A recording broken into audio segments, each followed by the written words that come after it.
Check the back seat. All right, come here. Check the back seat. Gets in your head, right? Good. Because every year, dozens of children are forgotten in the backseat of a car by a parent or caregiver. All never thought it could happen to them. But with changes in routines, distractions, or a sleeping child, it can happen to anyone. Parked cars get hot, fast, and can be deadly. So get it in your head. Check the back seat. A message from NHTSA and the Ad Council.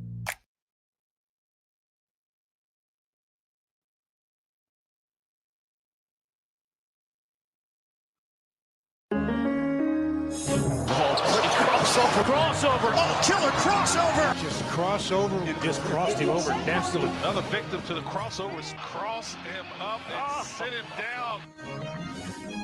Oh, no. What happened? The game we're rewatching, the students were doing a blackout. Oh, no.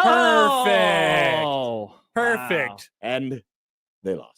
It's time for the crossover, powered by Everlevel Concrete Repair in Omaha at everlevelconcrete.com. Today, we have chosen the 2017 Wisconsin game as the game that we are watching. Uh-oh. Very fun and cool. Man, I can't wait till it's my turn, baby. We're going back, baby. We going back. Yeah, I was thinking about 2017. Look, it's Grant Windstrom. Where's Jason Peters? And he's wearing black. Oh, my God. I'm sure they're going to lose this game. Matt Davidson is up in the booth.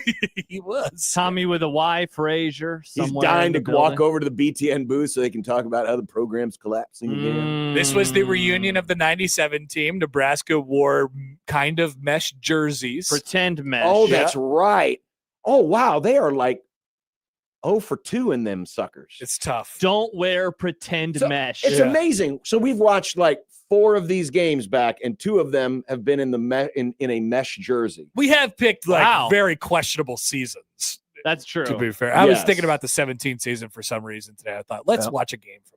Yep. So Happer picked the year, and then I gave Odson a number 1 through 12. He picked number 7, which is why we fall on Nebraska, Wisconsin. This was actually a really good game for a long time. I probably did this overreaction. Whoa, really? Yeah. I was at a bachelor party, which at the time we were outside the stadium watching, and the stadium is, of course, in front of the TV. And so there were fireworks, and we're like, something good's about to happen. What could it be? This The one was coolest either moment was the pick six. Aaron Williams pick 6. Yeah. this overreaction was either me or Abler, I think.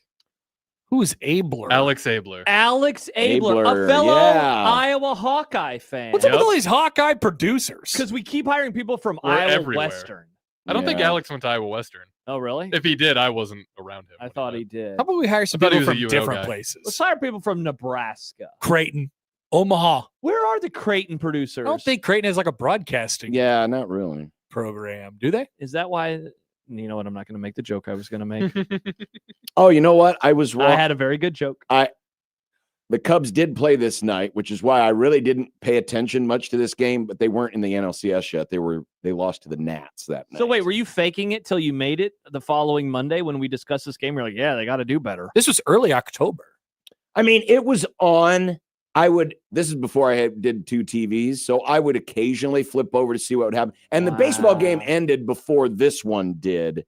So I did see Them run the ball down Nebraska's Yep. throat. Here Yep. comes the big red. Kevin Kugler's on the call. and look at all the black in the stadium. Hell yeah, John, doesn't it look good? No, not really. Look at all that It really black. doesn't, if you think about it, because it dulls everything. Don't worry, they're going to do it better next week. Oh, Play the drop. Nick, Yeah, of Happer 'cause- saying, 'cause- Michael's black. because the color black has changed so much in 8 years. I mean, there is that Venta black color that's the blackest black. Kevin. How much more Oh, black can it be? Kevin's Matt got- Millen. Kevin's got more hair.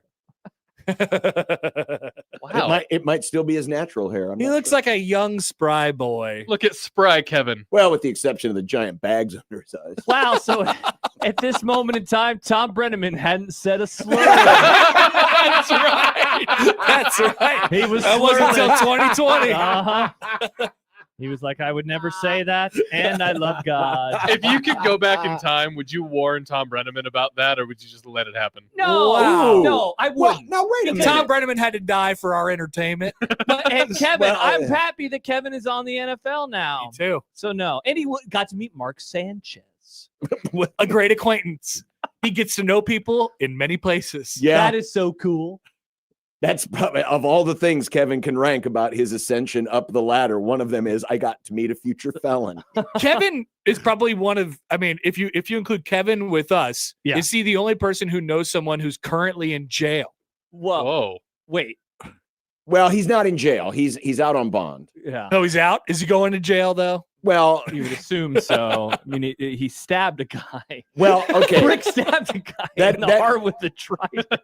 I mean, we could say he is the one person that knows somebody who's facing felony charges. Definitely. Well, Well, now, wait, are you saying of us who are on the air? of us right now in this room. Oh, I know of zero. of 1620 present and alumni. I know zero felons. I also know zero fellas. At least I don't think I do do. know probably some felons I went to high school with. Really? Yeah. Oh, no. I guess I went to high Timmy school. with K people, too. and Johnny R. Yeah, there were Timmy and Johnny for sure. Classic Timmy and Johnny stuff. Hey, there's your dear friend, Lisa Oh, Byington. Lisa! And there's Mike Riley. Oh, look at him. He's smiling. Oh, He's I smiling. rode my bike here today. Mike Riley with a hat looks so much younger than Mike Riley without a hat. He does. It He looks good. does. Yeah. Oh, and speaking of hats, Whoa. Wow. Oh, is Whose that a- wedding was Is that a this? barbershop quartet? I didn't see any of this because Hello, my wow, baby. Paul Hello, my Christ, darling. Paul Christ was a young, handsome man. I've never seen this game. Mike either Riley's on TV. always looked that way. Were you there? I was at the game. Yeah. Wow. Classic Happer. Wow, how Going many to of the these game. games we're watching were you at? Happer goes to lots of games. Not now that he works at the Zone. Yeah, I but don't he go to the used games anymore, but I I, used to. I miss that kind of hunched over walk that Riley used to have on the sideline. Poll question. You know, Look at him. he always had that little hunched over walk, even though he was, in My pretty good shape. Pepsi. I wonder how hunched over he is now because he's aged. It's 8 more years. That's true. Wow, that's nuts. That's just 8 years ago. By the way, we had brunch on yesterday, and John at one point mentioned to him. So yeah, we've been doing this thing where we watch old games. And what was the game we did yesterday? We did 06 A&M. Yeah, and he just started laughing. Like, what are you guys doing? we get bored. I got to say though, I like it. I like that we picked this one HD? because it looks like It does look good. Yeah. It's nice. Somebody just held up a sign that said corn greater than cheese, and I don't agree with that as a concept. Whoa. Really? As a food, I think cheese is way better than corn. Well, but I we're talking would about agree. all the things that corn does. So if you had a cheese does a lot of things We're too. talking about field corn. so Nick, Yeah, you're yeah. eating a delicious steak. You want a side of cheese? Yeah, why not? Interesting. No, Your you guts. I You're probably just wouldn't have saying a that. side of corn with my steak anyway, though. What? Corn and potatoes. corn on the cob. What is Nah. wrong? Corn on the with cob it? with a steak is Yeah, awesome. come cheese on, on you the know cob? it's a good side. Be honest. It's a Yeah. good side, but it's not You're my from preferred Iowa. side. It's just the More dumbest- than cheese. Cheese. No, Cheese. okay, I was joking about Mom, block can I of have a side of cheese. cheese? Yes, a mozzarella block. I Thank love you. a fresh corn on the cob from the field Hell yeah, John, because you're After a normal person. having a steak. Absolutely. Love it. I It's summer, baby. don't like the corn getting all in my gross teeth that I spent a lot of money Nobody delousing. likes that. Well, I mean, you get that Find a same. new dentist. You get I that. have to. Yeah.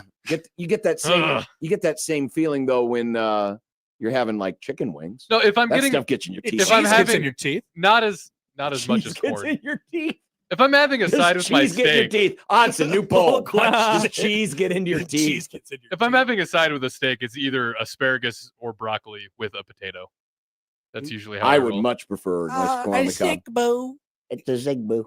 Like I like corn, but I don't love corn. You know, Wow, you're of Iowa and you keep bragging Contrarian about take. yours is better than ours. Classic it is. contrarian Nick. Yeah. Well, how do you know? You don't like it. You don't really eat it. well, because our corn is used for fuel that It's corn. Well, powers the world. It- and there's okay, a lot. Everyone's yes. corn is. Yeah, that- but there's more of it in Iowa. Do you know this? Yes, but we also eat it. You know, Iowa's corn. that's is why better. corn's awesome because there's different varieties. The kind you eat, the kind you use as feed, the kind you use as fuel, the kind you use as corn syrup. The Tanner Lee hucking and chucking. Let's go. Poll question has been posted, by the way. Does cheese get in your teeth? Does cheese get in Nice. your teeth? This drive isn't going to end very well. Oh, that's right. With these uniforms, they wore the undershirts to make it look like they had, at least Tanner Lee, if you look, he's got an undershirt that makes it look like he's got the two stripes. Oh, the stripes on the Even on the- yeah. sleeves. Oh, that's yes. so dumb.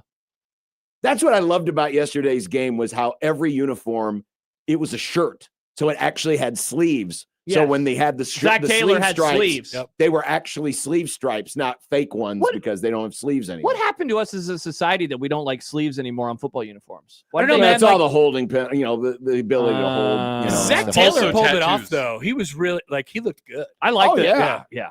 I like That's a great look. Now, it was funny when Sam Bradford did it because his sleeves seemed to So get long. They longer. went down to his elbow. They were like those baseball shirts that go Yeah. down to here. The three-quarter quarter sleeve. shirts. Uh-huh. He Look did. at those guys. Stanley Morgan. So how does this bad? drive in, Josh? Bad. Pick Oh, is this the one where it ends up the interception off the helmet? off his face? No, that was Like the Northern Illinois game. Like they run a smoke screen and it gets picked. I think thought it was it's the Northern coming up. Illinois game. Maybe it is. It's going to end in a pick six. He's going to throw it to the bottom of the screen. And He's going to throw another pick six? I believe it was his third of the year. And It's two in the Northern Illinois And I game. think Kevin had just been like, yeah, he's throwing a lot of pick sixes this year. Thanks, And I'm Kevin. pretty sure it Yeah. hits off the helmet of That definitely the happened intended in one of the receiver. games. I thought that was a I'm Northern pretty Illinois sure it's game. this one. I'm pretty sure it's this one. All I right. can't wait to find out. Here's the game. Like, what a How great does drive. Tanner Lee throw a pick six? They're going right down the field. Nice throws. Oh, this feels like it could be it. You know, 32. I carried some water after this game because, I at this time, let's see what happens here before I give my take. Oh, here here it it is. comes. Boink! Right off of you're Zigbu right, and John. right there, baby. Look at that. Incredible. Get him, Tanner. Tanner Lee. He why gave up. He he did. can't- He was like, oh, he's going to He block was me. like he catching gave him. up on the He was season. catching him. Oh, man. That was Oh, look at that. I can't believe it happened and again. This I guy's can't doing believe I it. can't believe it. unbelievable. So I carried some water after this game because it annoyed the hell out of me at this time that everyone was like, why can't Nebraska just run the option? Why can't Nebraska just do X, Y, and Z? And I was like, no, sometimes you got to throw the ball to win championships. But now I just am like, I don't care. I just want them to win again. Yeah, it's okay to throw it. Yeah. I Because like- people I like people throwing got it. pissed, not that Nebraska lost, but that Wisconsin ran the ball down their throat for a quarter. And they were like, back in the day, Nebraska used to do this. Yes, but those days are gone. Mhm. They're long gone. That has been a nice piece of absence in the conversation of like Wisconsin not being like adept at not being good at anything. we don't anymore. talk about them anymore. It's awesome. It's great because nobody make the comparison anymore. See, Yeah. they could do it. They I could could- run for 300 I yards a hated game. it. I never liked Wisconsin football, and I extra hated them because they were everyone's wet dream around here. 100%. Even though It's true. they didn't win championships. No, they did Nick. not. Famously. Famously. Won a couple Famously. Rose Bowls. That's it. Yeah, but that was like Well, 15 years ago. Might as well be the 90s. Still more than Nebraska. It's 2010, 1990. It might as well be. They did not win the Rose Bowl the year that they smashed Nebraska in the Big Ten. No, Championship. Brett Bielema, he never won a We Rose would never Bowl. hire Belema. If you have Alvarez, he wins Rose Bowls, but Bielema never won a Rose Bowl. Mhm. This was a nice throw. I mean, it gets a little high, but it's not his fault. I Look, think it, I think it got a might little hit him too on the quick. shoulder pad. He wasn't So even turned around. Stanley goes to Gotta block, anticipate it. and then Boop. Yeah, a little high, but it was high. It still was, got to it was, catch it. Stan- What's he mad at the ref for? Oh, and Zigbo looks Come on, over at the ref Zigbo. instead of taking off after the linebacker. Should we read the Husker Newsmax from this game? Oh, thank you, Nick. Excellent Nebraska call. Newsmax. By the Excellent way, call. while you look for that, Mustache Adam just said, might as well live tweet this game, and it's a photo of Tanner Lee. I forgot about this meme.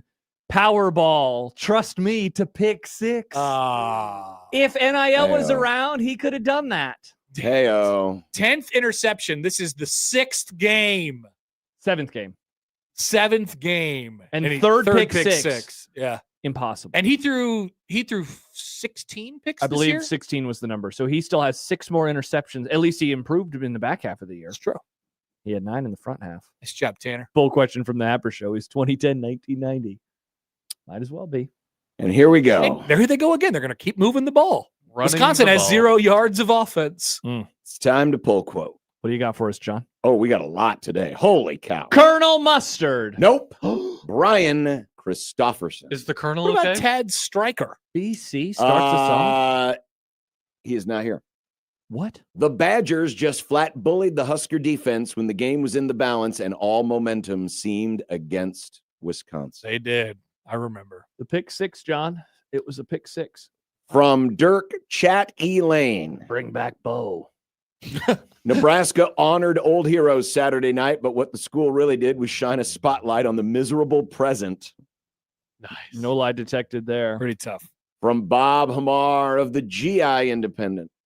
Hamar. I know Bob Bob. Hamar, yeah. Don't know this man. The GI stands for Grand Island. Old, very old. When the chips Still are with on us? the line, it's great to be able to control things on the ground, just like Wisconsin did. You say when the People chips are on forget. the line?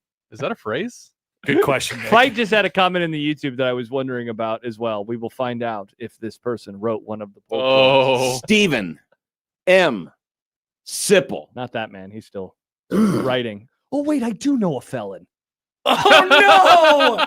Oh no! We all know a person in jail. I don't. That's not good. I don't know this. That person. is not good for I've any of us. Never been Yeah, associated but with this Kevin person. knows him too, so he's up 2-1.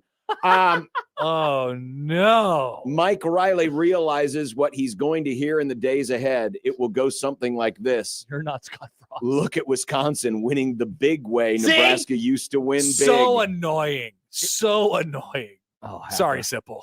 From Tom Chattel. Wisconsin is at a different level from Nebraska, different in culture, different in physicality, different in program. That's the harsh reality. It always had to be Oh, such a rhymed. referendum. It always I is. mean, it was. Is this game a referendum? Always was. Yeah, I mean, they always won by a lot, but it was like, oh, they ran it for 400 yards, and I wish we could do that. From Nebraska Newsmax's Tad Striker. That second half I don't get that collapse. Nebraska was out-yarded 238-68 after halftime. Was a complete embarrassment. It was.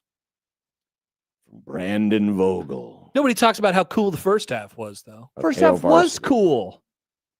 Wisconsin, more than any other regular Husker opponent, always seems to show just how much more work there is to do in Lincoln. At least he didn't make a Wisconsin comparison. From Sean Callahan. Sean. Wisconsin has now won 5 straight against Nebraska. It's starting to take on a Texas feel. Wow, what is going to happen when they keep doing that for like another half decade? Yikes. All the way up until 2024. Yikes. From Tom Hall and Oates of the Wisconsin State Journal. Remember, Tom? I don't remember this man. The Badgers are playing the Cornhuskers game, only they're better at it. See, they keep leaning into it. Keep doing it. Is there any more? From 2 more. Oh, no. Nope. From Robin. From Robin. No, hold on. From Robin Washit. Robin always has the best takes, by the way. He Wi- does. Wisconsin exposed just how far away the Huskers are from playing championship football right now. Pretty mid. Mm. And finally, What do we have, John? from Brian Rosenthal I thought you said no. I can't believe Husker Max hasn't deleted all of his pull quotes. of Huskers.com. Yikes. Ooh. We don't talk enough about how Nebraska hired that guy. That happened. Tough. The manner in which the Badgers conducted business in their workmanlike 38-17 victory added a bit to the grief. Okay. All right. Also, I like it when it's mac and cheese night. In the commissary. I can't believe they haven't deleted his stuff. I would delete that. PSSS. No. Does anyone know how to make a shank? It's actually a shiv, John. Shanking is the act of using a shiv. Oh, good job by you, Nick. Well, back then he was a spry young rookie in the prison league. There you go. There's the pull quotes from 2017. Happer, I found my prep sheet from the Monday after for this game because I still have all my old fun. prep sheets. The second segment, my notes say, I quote somebody, Wisconsin batters NU with style painfully familiar to Husker fans. Why does it matter how it happened? Why is it the thing that we're hung up with? Thank you, Josh. I don't watch games in the NFL and say, oh man, that's how Dallas used to win. Who cares? Yeah, great take by you. Well done. Shout out to me. An ass kicking is an ass kicking no matter how it happens. Why can't it be enough that they just suck? John, we did a segment in 2017 called Cool Your Jets or No Doubt. I have no idea what this segment That's is. stupid. Well, it just goes to show you we've always had a segment where we do one Soft extreme or and the other. soft. Fisher, It kind of firm, seems like a firm. different version of Furman Buy sauce. or sell. Last year was Scarlet and the cream. the cream Uh-huh. team. Yeah. The cream team. Cool Your Jets or Go No look at Doubt. some more of your prep sheets and see more segments that have died. Gone Oh, by the well, we did wayside. this one for for years called the Oklahoma drill, which was just a different version of What You Say, which is now content. Right, but the Oklahoma drill lasted like 3 weeks. Yeah, we did one called Dish with the Bish. That where it was lasted one episode. Stibbs and I teaching John about the cool hip things. We couldn't do that segment now. Cool. By the way, this is a spoiler for tomorrow, but there's this whole 6-7 thing that I have no idea what it's about, and I don't care. I don't know what it is. Nobody Do you know- cares. I mean, Do you know what it is? no, nobody knows what it is. It's just a thing that people do. But I don't know what it. I don't get what I it haven't means. looked into the research. It And I doesn't will mean not. anything. I will saw a not sign research. in the crowd at game day, and it said something about. I thought it meant something like they It's were just- referring to number 67 on Georgia. No, it's just something that people say. It doesn't make any sense. I thought it was like a kid thing. It's not children. No, like literal children. it is a kid thing. I think Is it a song? I had heard that it's something related to a basketball player, related to a song, and that it's just a thing on TikTok. And Absolutely then it not. doesn't mean anything. It So doesn't because mean Nebraska trailed 6-7 for the majority of the game, and so apparently a lot of Hmm. parents were like PTSD. See, I don't know what that means. That's what they do when they say Wait, 6-7. is that this thing? What's this No, thing? this is 6-7. Oh, okay, I don't know what that means. I- What is this? I'm- Do you know what this is? I don't know even know what you're doing right So now. when players will do something in football now, they'll be like, That's first down. "What is that?" That's first No, down. they'll do it in the the end CeeDee zone, though. Lamb? No. They'll do it like this. Or Yeah, they'll like- What is it? Was that an the tight elephant? end, Lindenmeyer was doing it after he made a first correct. down. Yeah. And I'm like, Like a zombie? no, exactly what Josh is doing. I don't remember if the fingers are moving here or here. I don't. You'll have to do it better or show me. No, Okay. it's pretty much what he's doing. Yeah, I think I just showed it to you. It's probably a TikTok dance. It's probably a TikTok dance. I move, saw guess. somebody equate the 6-7 joke to, and I don't know if any of you will actually get this one either. There's a joke in SpongeBob where they're like, "You want to know what's funnier than 24? 25," and then they just start cracking up. It's basically that kind of thing. SpongeBob, bad. Agreed. Bad take. I have an opinion. Terrible takes. SpongeBob, garbage. Early SpongeBob is SpongeBob was stupid. incredible. As someone who had to wean his children on SpongeBob, it was good. Fairly Odd Parents, way better. No, I Wow. didn't really watch that one. Fairly Odd Parents was okay. You but think not- the ain't no cartoon SpongeBob. made by the problematic man is better? I don't Interesting. know who you're talking about, Nick. I Who just made the cart? Who made this? The Butch pot- Hartman. What's his problem? He's just a bad person.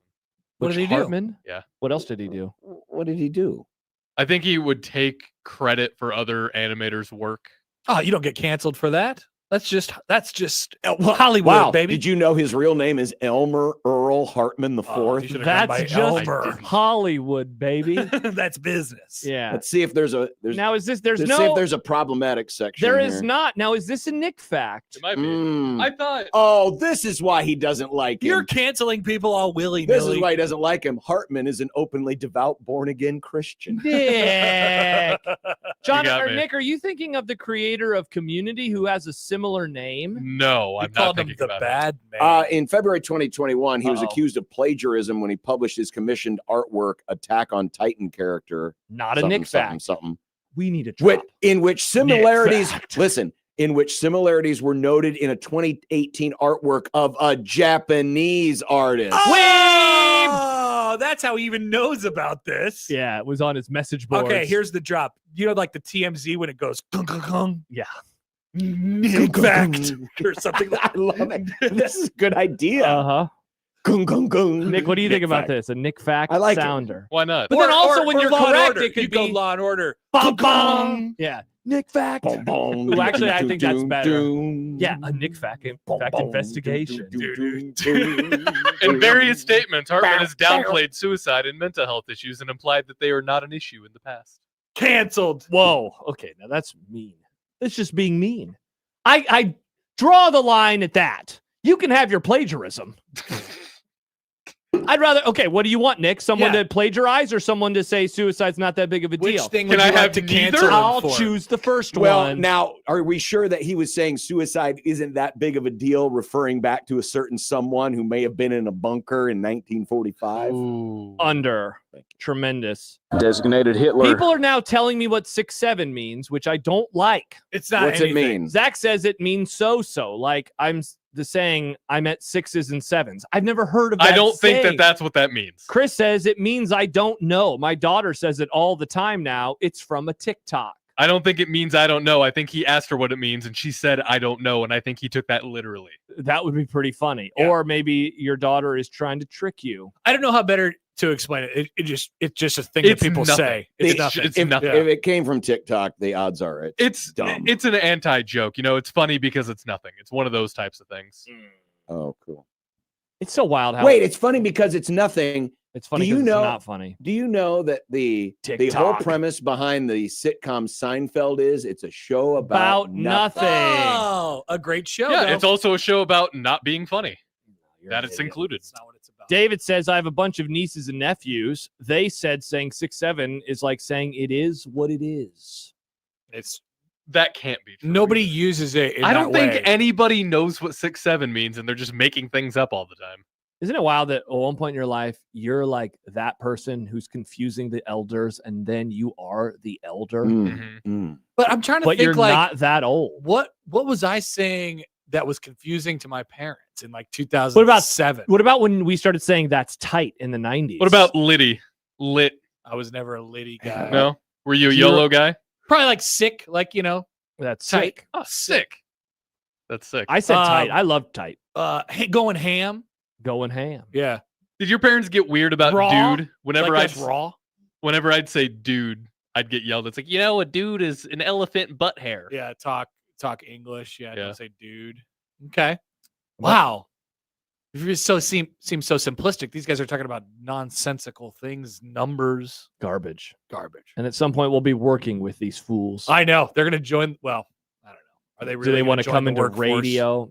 No, probably not. Could I be an influencer? No, Well- not at a radio station. Go do TikTok somewhere. I mean, I else. didn't just join the work field. I just be Yeah. There won't be jobs. All computers and robots are going to take all the jobs. They took their jobs. I mean, They maybe can't take my job. maybe it's good because a computer ain't going to ask me for my 6'7". That's true, John. They're just going to want my order. Computer ain't going to ask me for my 6. LSD Will, by the way, texts in. This is in regards to John reading and laughing about a felon, I believe. Why doesn't John go to Al Jazeera and giggle over some 9/11 footage too? John. What? Now that would be Chance. You're thinking of Chance. What? Mm-hmm. I've never seen John laugh at 9/11 footage, for the record. Yet. Although I have seen a video where they made the plane Thomas the Train, and that's a little wild. Whoa. Nick. I didn't say I laughed at it. I just said it was wild. Oh man, remember when Gaglianone was their kicker? Just that little, Yep. the little fat guy. Wait, he was still there in 17? Yeah, 17. Remember when he knocked that field goal in 15? Yeah. After he had missed a field goal in 15? Yeah. Didn't he hit it off the post and out? The one that went out? That one he missed, I believe Yeah. so, yes. Hey, there's Patrick O'Brien. Patrick P.O.B., O'Brien. friend of the Grum. You That's ready for this? right. You ready for this? I think both of us came into the station on a Saturday to interview Patrick We O'Brien. did. Yeah, that's what we did for our listeners. Yep. That Just was to interview Patrick the O'Brien dumbest crap that we have ever done. To interview him in person or over the phone? over the phone. John had to drive all the way here. Holy Well, crap. I think I think it Like that was the only day he could do. He I was like, think I that- could do Saturday. I think it had something to do. There might have been a Creighton event. Oh, so you were already in that I was town. already coming to town for. Incredible. Because I would not have come in just for an interview. Incredible. So I 2017 seems so long ago when you think about it that way. yeah. We just do it from our house. Yeah, I mean, there might be an interview coming up sometime this week. Okay, now That these happens. But it's still underarm, live. now these undersleeves with the stripes on them are bothering me. Bad. A Zigbo. I forgot a Zigbo was like the guy. Well, Who it else was was it was there? supposed to be Trey Bryant, but his knee exploded. That's right, because his bones were grinding, right? Yeah. Mr. Bones. And then Mr. Bone. He's on the roof now. I think they Oh. tried out maybe another guy before they eventually landed on a Zigbo. Yeah, that sounds right. Luke McNitt. Was it Wilbon? Mikhail. Mikhail Wilbon sounds right. I'm looking at the depth chart. Let's see. Because Bryant got hurt in the Oregon game, and I don't think He had ever a- came back. He had Yeah, a good start to the year. He had like 300 yards over the first two games. yeah. 2017. All right, here we go. I've got the notes from Keith. Mann. Whoa. Okay. A Zigbo led the way. Wilbon was second with 379 yards. Trey Bryant, who played in 2 games, had 299. He was the third leading rusher. Whoops. Jalen Bradley. There's a good one. Bellevue West. Whoa. And I believe Happer, Finest. that is it for the running back room. Yeah. 4 running backs got carries. It was a Wilbon or a Zigbo was the IBAC depth chart. We've worked ourselves into a shoot. We have. Well, because remember then in 18, it was Greg the Egg. Greg, Mr. Slow. Greg the Egg. Greg's caught from behind. And then he got kicked off the team or whatever happened there. He quit. And then they landed on a Zigbo again. They had Zigbo, they had Maurice Washington, and they had, I thought there was one other Was it running Wilbon back. still? No, I thought that Frost brought in another running back. Probably I thought he did. brought in like 2 JUCOs and then Washington, but maybe I'm remembering wrong. Wow. Your starting line: Oh, good. Tanner Farmer, Nick Gates. Tan Farmer, the right guard, right tackle, Jaime, He was okay. Michael Decker at center, Gerald Foster Omaha at left North. guard, and Nick Gates at left tackle. Nice. Still in the pros? Your I think he defense, broke his leg into smithereens. your 3-4 defense. Freedom, McCain. You sure it's not a 6-7 defense? Mick Stoltenberg at tackle, Carlos Davis at end. Wow, NFL guys. Linebackers, Gifford and King on the outside. Diedrich Young and Chris King. Weber on the inside. Who's King? Dedrick Young. King. Fred King. Cedric King. Fred King? No, of the Cedric. Murray State Jacers? No. The Secondary, basketball player? your cornerbacks were Lamar Jackson and Eric Lee Jr., backed up by DiCaprio Boodle. Whoa. Lamar Jackson. The Eric- Ravens quarterback. Yes. Antonio Lamar. Reed and Aaron Williams, backed up by Kyron Williams, were your safe. Wow. Yeah, tough. That's not a good team. No. Full of some non-good players. 4-8. Yeah. I think I picked him to win the division that year. Oops. Whoa. Oh, that's right. Remember, Zach Darlington was the holder? Remember when they had him?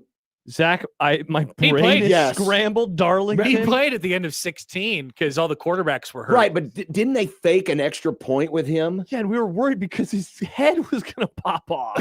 And wasn't that game that he His got head's falling hurt off. in, his high school game on TV? They flew the Yes, helicopter yes, down. yes. They had to fly him to the hospital. Yes. And then they were like, yeah, we want that guy. He's the only quarterback we want. I love him. Was that Bo? Was he a Bo guy?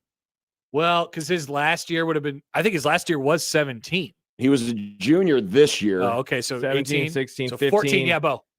Definitely Yikes. Bo. That was the dumbest. Actually, Oh my yeah, gosh. that had Bo written all over It it. really actually. did. Oh, yeah, that guy. He can't play. We still want him. We're going to honor his scholarship and not recruit anyone else.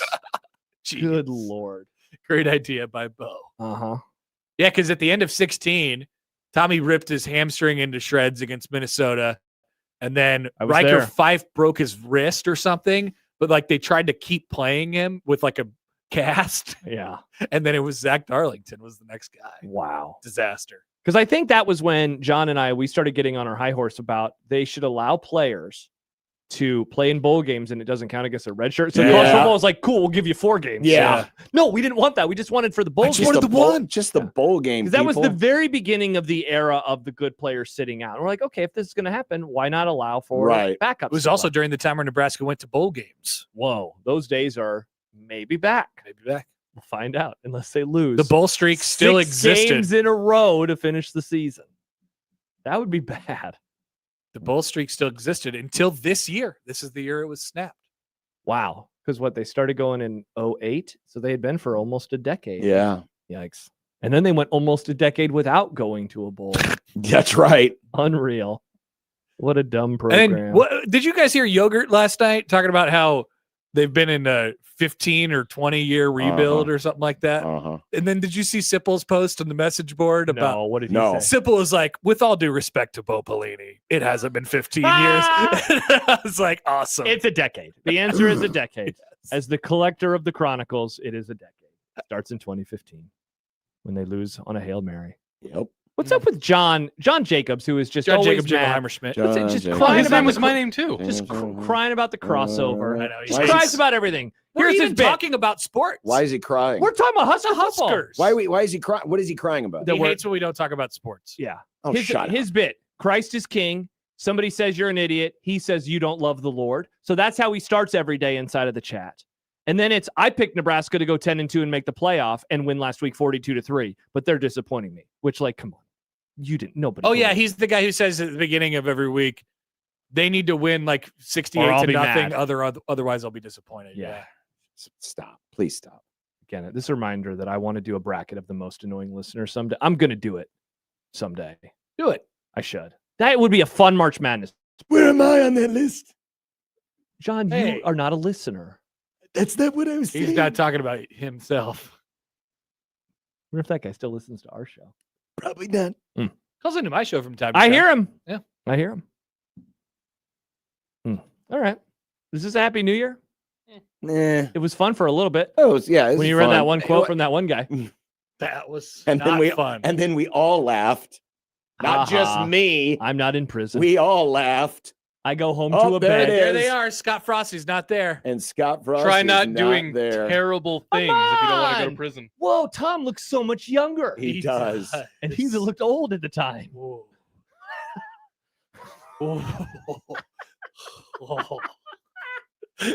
Oh. Is that Happy birthday, Oh, Tom. all they did was pan like 5 guys? Were there only 5 guys there? The rest of them were down at Central Florida. Oh, that's right. I'd rather watch Central Florida game because our future coach is going to be there. It wasn't just cheesesteaks Oh. in Philadelphia. What was Frost's first game? Let's do that one tomorrow. Ooh, okay. It would have been Colorado. 96. Colorado? No. Oh, Frost first football. Wait, is it game coach or Coach, as a player? coach. Oh, Colorado. Colorado That's a 18? fun game. It's a really fun game. I actually watched that over the summer. You can't go 17 to 18. You Yeah, gotta throw I want. What if we went We're gonna from- go. what if- We're gonna go back. I've never We'll watched back. the Arizona State game in 96. What Oh if we did my that game? God. I've that never could be seen it. fun. Yeah, that'd be Oh awesome. my The God. origin point of his triggeredness toward Nebraska. Yeah. Oh man, it's the UC. Ground zero. It really is. Oh, don't laugh at ground zero. You're the one who made a joke about it, Nick. Notice who didn't laugh about ground zero. Good job by you, John. Thank you. The UCF game from 97, not available on YouTube. There's a 2.5-minute highlight. Well, it package. wasn't on TV, as I recall. It was a radio game. I remember listening at my grandparents' house in Fremont.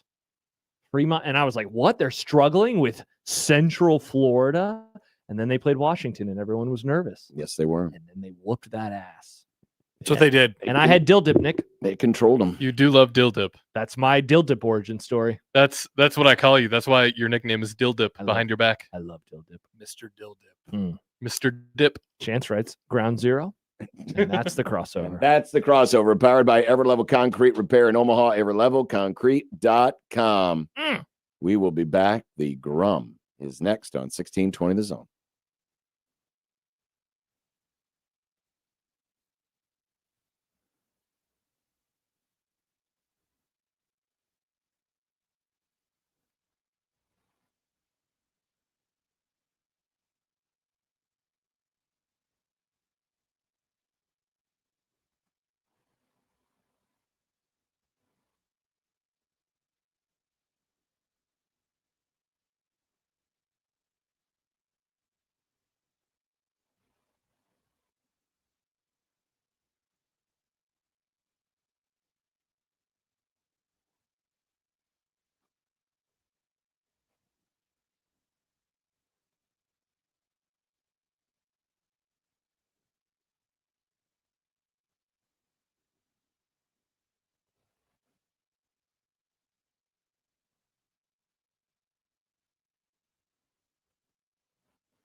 KOZN.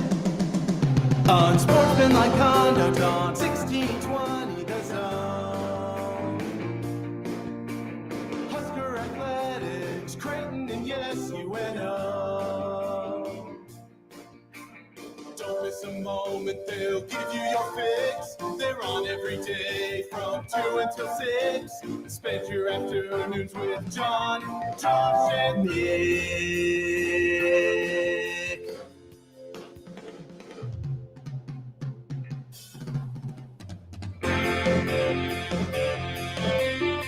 John, Josh, and Nick. They'll show you what sports talk really is. That one was almost picked. I was just going to say that could have been a pick six, too. Tanner Lee picking machine. We are gonna grum it today. Okay. Unsportsmanlike conduct on 1620 the zone. Husker Athletics, Creighton, and yes, UNO. Welcome to the Grum, where we grum things. We do grum things, though. Yes, we do. Yes, we do. Welcome, everyone. Glad you can. Oh, man. Oh, no! Sleepy John. Yeah, Wrigley was up twice last night. I don't know why.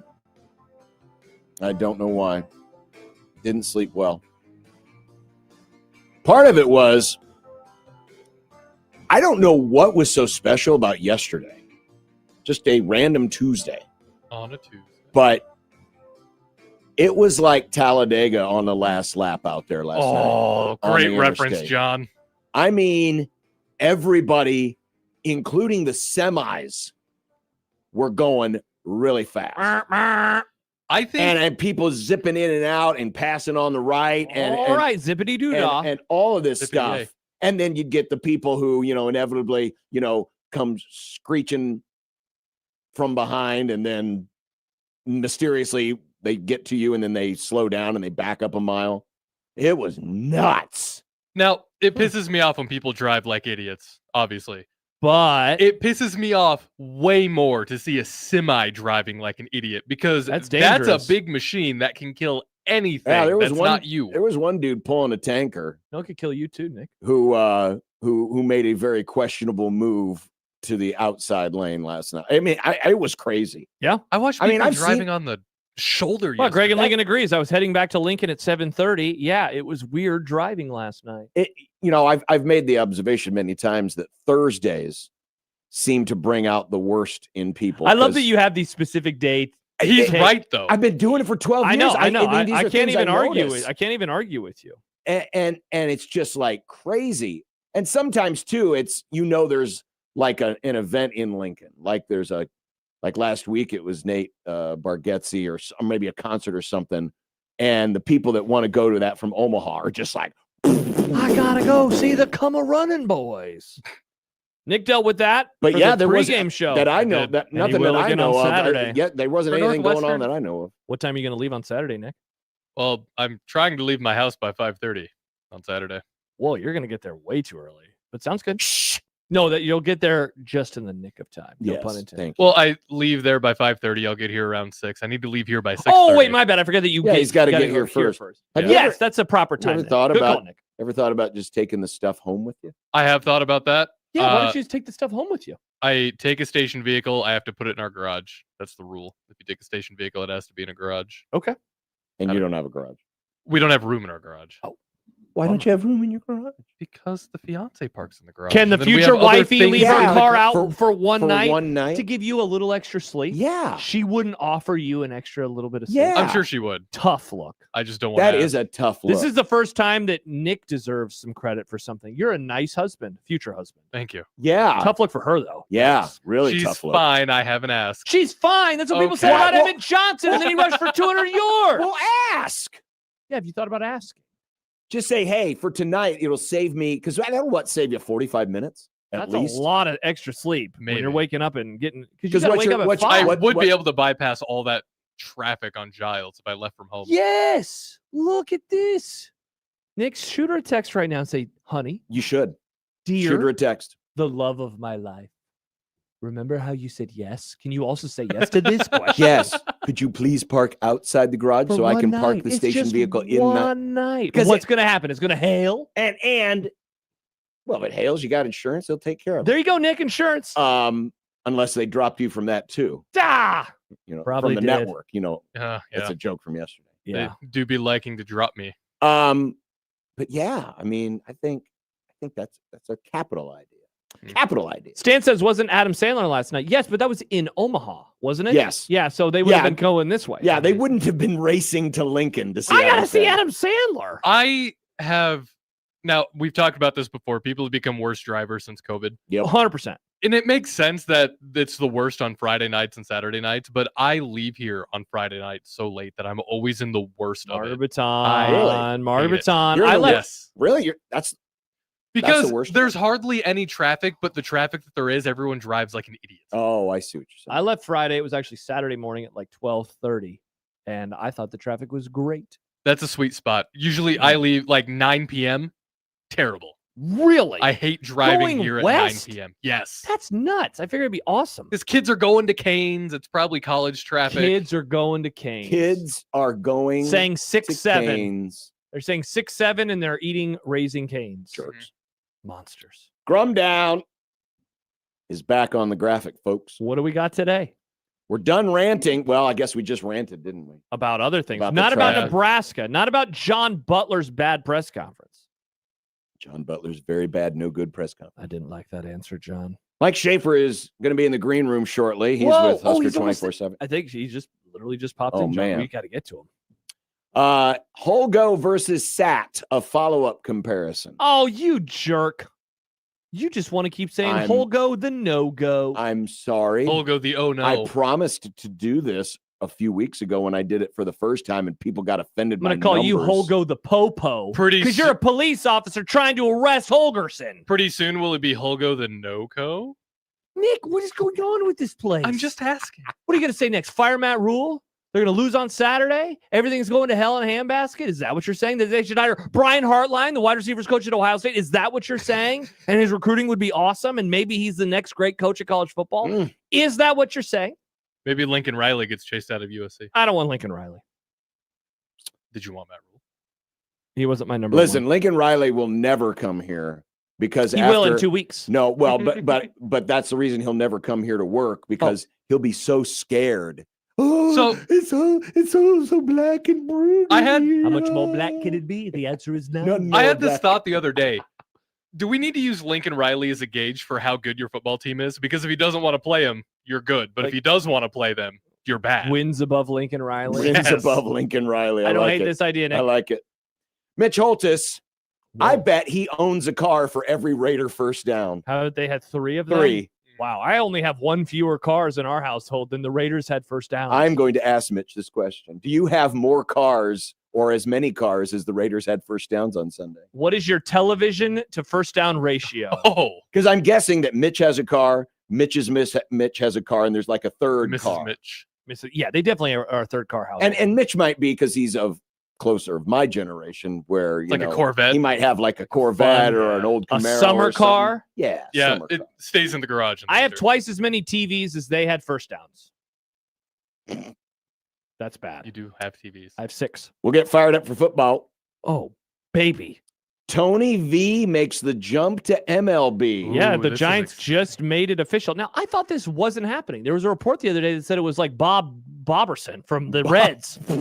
I thought it was that guy. What happened to that guy? Why would Bob Boberson from the Reds know what the Giants were doing? Oh, Bob I thought, Bobber. no, he was going. I thought Bob Boberson was on the Reds and he was going there. Are you sure Oh. that Bob Boberson isn't interviewing for the Rockies job? Maybe he is. I thought that I was like, hey, it seems like it's going to be this guy. And it wasn't that guy. It's Tony Vitello. If the Giants are willing to go to college to hire a coach, are the Rockies willing to go to the Little League World Series to hire their next manager? Probably be better. Great Do question. you think Tony V only went to San Francisco because orange? I mean, he won't have to change the wardrobe too much. It's True. it's kind of a duller shade of orange. I can keep But- my orange polos. But yeah, he can Orange polo. just get the little stitch remover thing and take all the T's off. People this guy's like a troll kind of, right? Like people, he's like, I'm Well, already seeing he's very intense. I'm already seeing this is bad for college baseball takes. Well, it is because he is very polarizing. He's energetic. Give it to me, football brain. What is he? Is he like Harbaugh? I think this is good for college baseball. What? He's a character. He's leaving the sport. Why is that good? Because if he's successful, then I think we could see more of that pipeline. You don't want that. You want them to stay in college baseball. See, I can't think. I mean, there's elements of Harbaugh there, but Harbaugh's not energetic. I mean, this dude is just like. Actually, you know Kirby what? Smart. You know what he is? He's and I believe they were buds. He's like Eckler.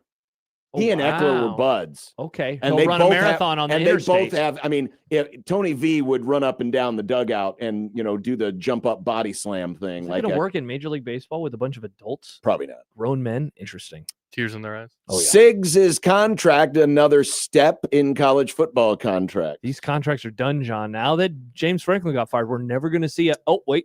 Another one is getting built right now. Dumb debates. Awesome. I forgot to put up the tweet. I me have too. one that I heard on a podcast I was listening to the other day. I love Great. podcasts. Great. And is being bummed out a good reason? For?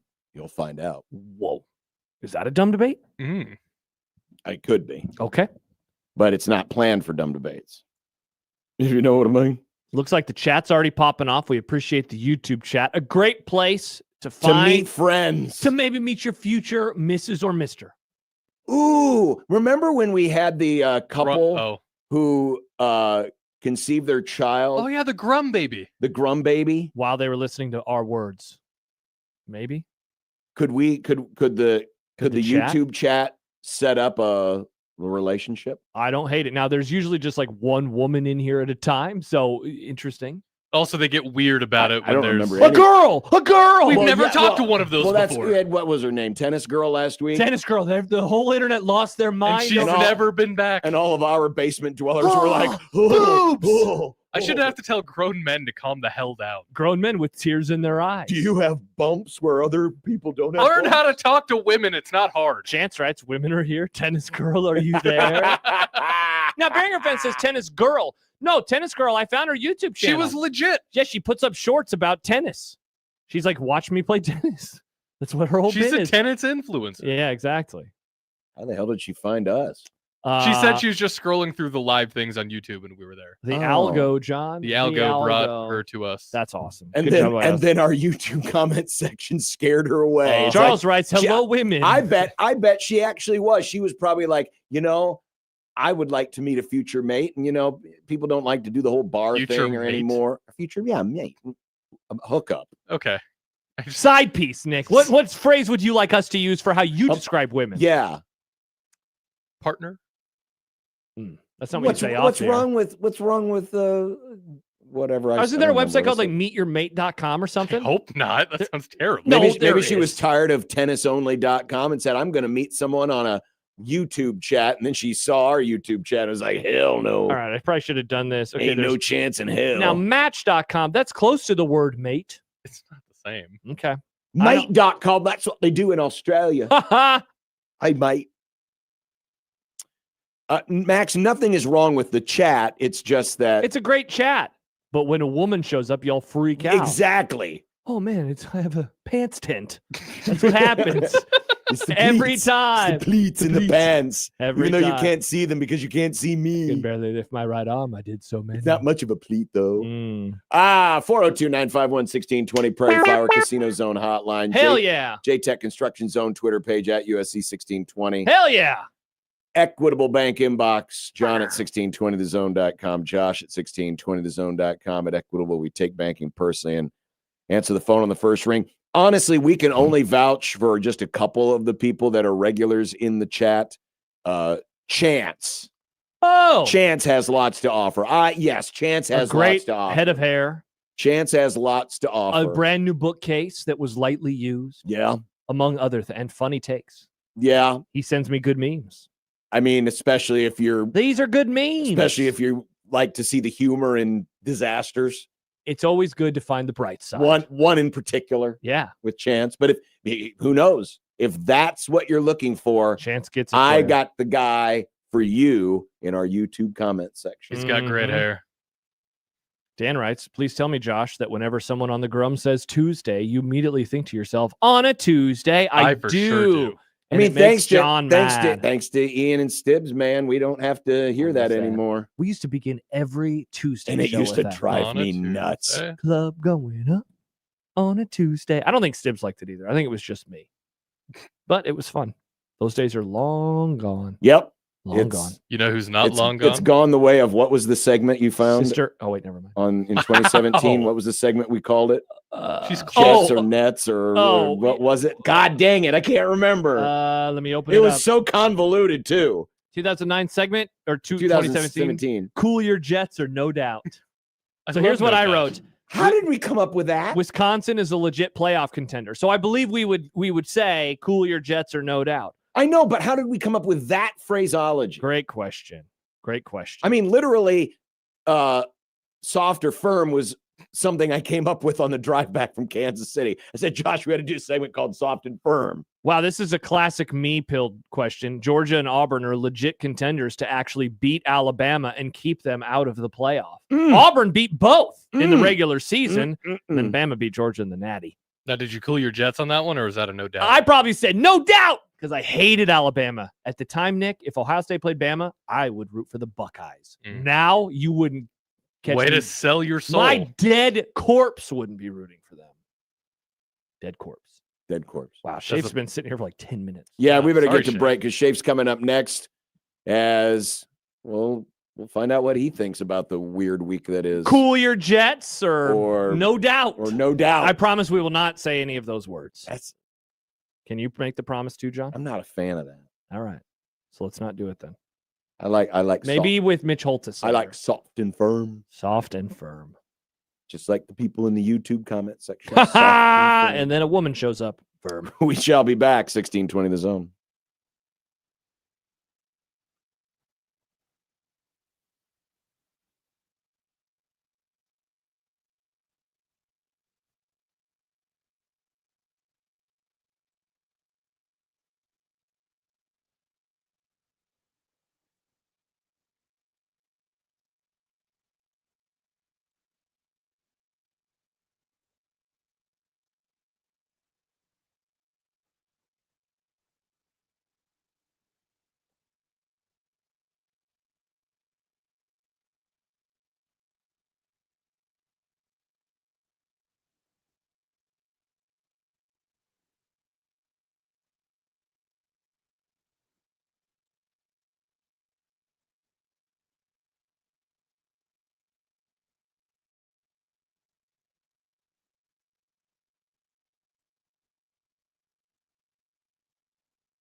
Mike Schaefer.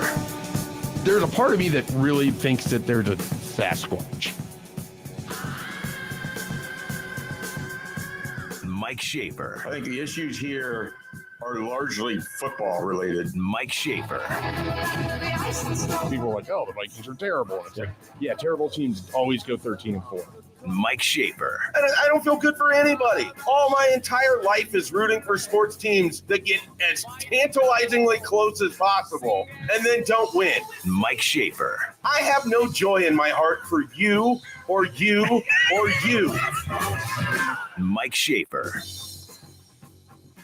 All right, midweek means a visit with Mike Schaefer of Husker247.com. Schaefer, it's been a few days since the Minnesota debacle.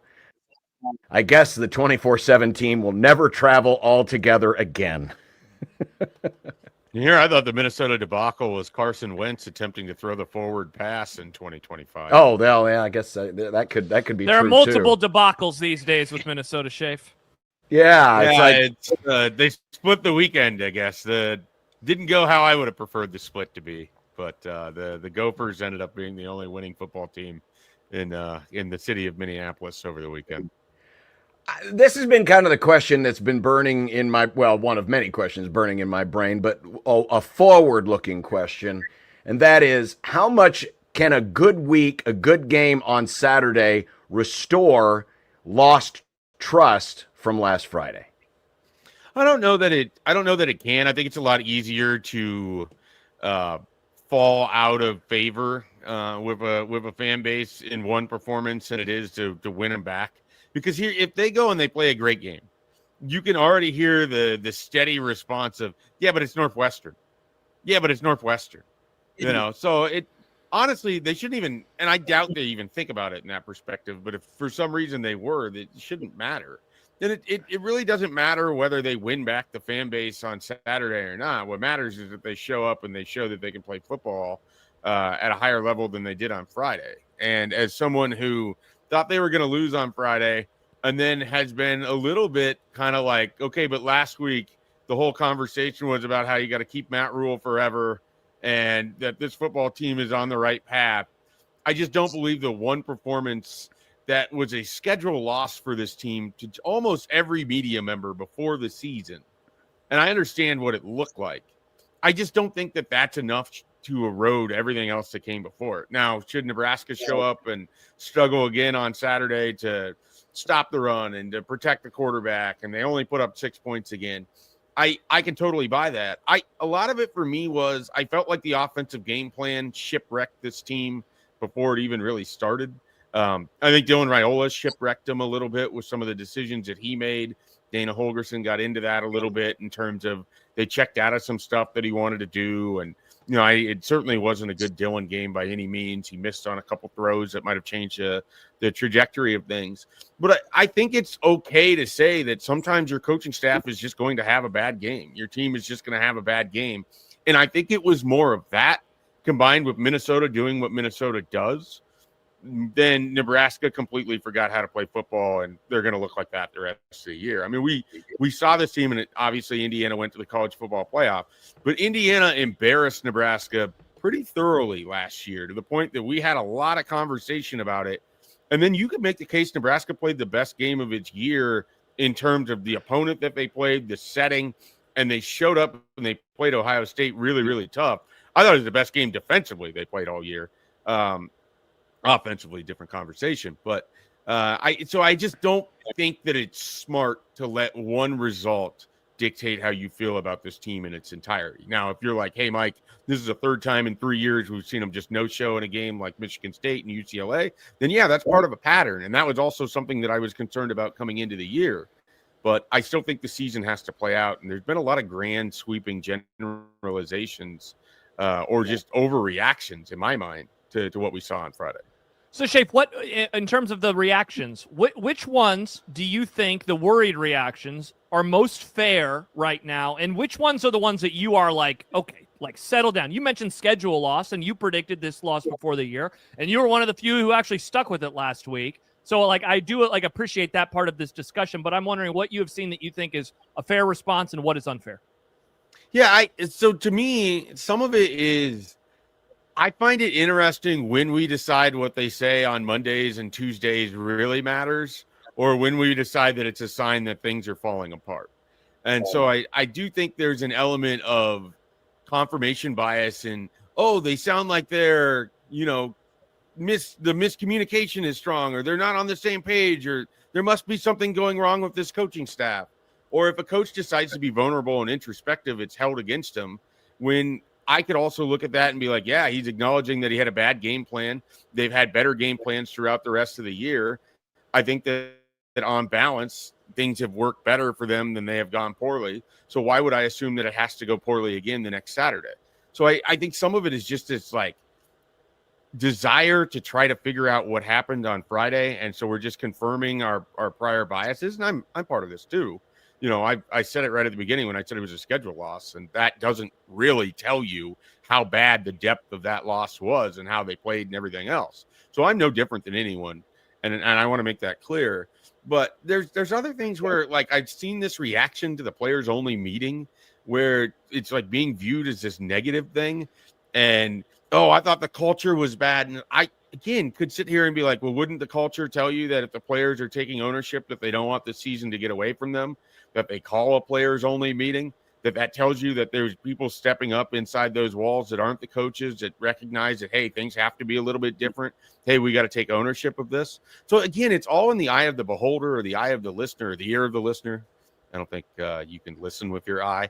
I guess if you read lips, that kind of counts. But so, there's just stuff where I think there's been a lot of like, oh, we want to take this and we want to really blow it up. And I don't know that there's that much in there, because so much of Friday to me was they had I almost said a word that would have gotten the dump button. They had a bad game plan, and they executed that bad game plan flawlessly with how bad they played. So I just want to kind of punt this forward, and I don't want to get caught in this referendum thing. And it's just like I didn't want to do it when Matt Rule was talked about as Penn State's coach, and Nebraska needs it. There's people on my message board. Oh, they got to extend them. They got to lock it up. They got to do this. It's like, let's just let things kind of play out. We just wildly swing so much with this team, game in and game out. Like I just, I thought this was going to be a relatively difficult stretch, and let's see what happens with Northwestern. And just because Nebraska lost to Minnesota doesn't mean it has to lose the rest of these games. And just because they struggled in November in previous years doesn't mean they have to lose the rest of these games. I mean, some of it is, let's just kind of see how things go. I don't think we have to get to the end of the story while we're in the middle of the book. Shafe, one of the things that was said Monday that has stuck in my craw and remains there, because I've been listening to these press conferences for over 30 years. And there have been times where, a team or a player or a coach has acknowledged, we probably took them a little too lightly. But when I heard Matt Rule say, I had to convince the players and some of the coaches that, hey, this is Minnesota. We can't relax. That put up a red flag to me, because if your lieutenants are thinking that way, that feeling's trickling down to the rank and file, and especially coming from a program that a few weeks ago put out a halftime video of Matt Rule getting into his players for, being satisfied up 35 at halftime to Akron. Those things don't mesh. I'm curious, when Rule talked about that, convincing the coaches, the entitlement stuff, how did that land with you? Yeah, I mean, you don't like seeing it, because I don't understand how it gets to that point when you haven't beaten the same Minnesota team in your previous 5 tries. And there's guys that have been there for more than the Matt Rule era that are familiar with what it's like to lose in Minnesota.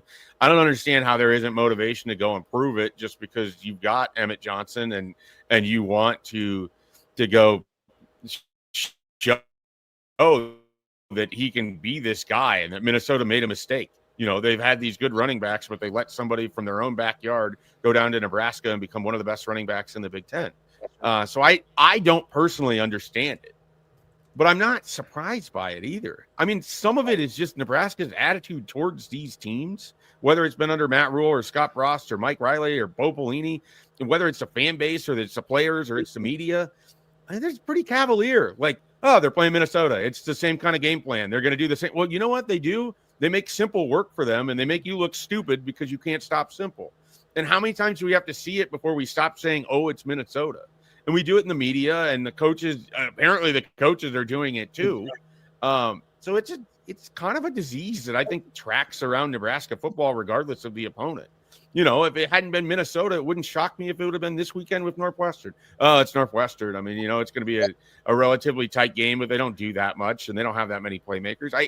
I do think there's this misconception, and I think it existed going into Friday, that Nebraska was better than they are, and they took an absolute punch back to reality. And I don't think that's the worst thing for this program, because I do think, I'm saying the word think a lot, I do think Nebraska has they're maybe a little bit better when they're an underdog. They're maybe a little bit better when there's something that Matt Rule can hold in front of them as a carrot and tell them to go get, because they haven't had a ton of success. And when they have had success, they haven't done a great job of building upon it. So maybe getting punched in the mouth by Minnesota is absolutely the perfect thing that Nebraska needs to finish out these 5 games. I'm not going to say that's exactly it. And hopefully in the future, you've got a head coach that can keep its coaching staff on the same page, where you're treating one of your 12 opportunities that you're guaranteed all year with the same gravitas and importance as you do the rest of them. But that's a conversation for another time. It's how they respond that is so much bigger to me. And I do appreciate that Matt Rule was willing to go there. We've had previous coaches that aren't. And the fact that he's willing to be vulnerable, I also don't think should be held against him either. Shafe, on that subject then, because you mentioned it a little bit ago, because there's a lot of comparisons to, you know, the week of preparation for Ohio State coming off a bad loss to Indiana. You're not going to see Ohio State or Michigan or Penn State, Oregon, you know, those types of programs. They get your attention no matter what. I mean, it's there. But this is Northwestern. And so is there an argument to be made that this could be the worst possible opponent Nebraska will face, because it is another opportunity to overlook somebody? Oh, and by the way, Northwestern does what Minnesota already does, and statistically, they do it better than Minnesota did it. Yeah. No, that's a real thing. I mean, but I would hope coming off of just that kind of loss, and I see no way in which Matt Rule isn't trying to add extra emphasis onto what Saturday is supposed to be. He already said that he expects fans to boo if his team shows up and plays poorly.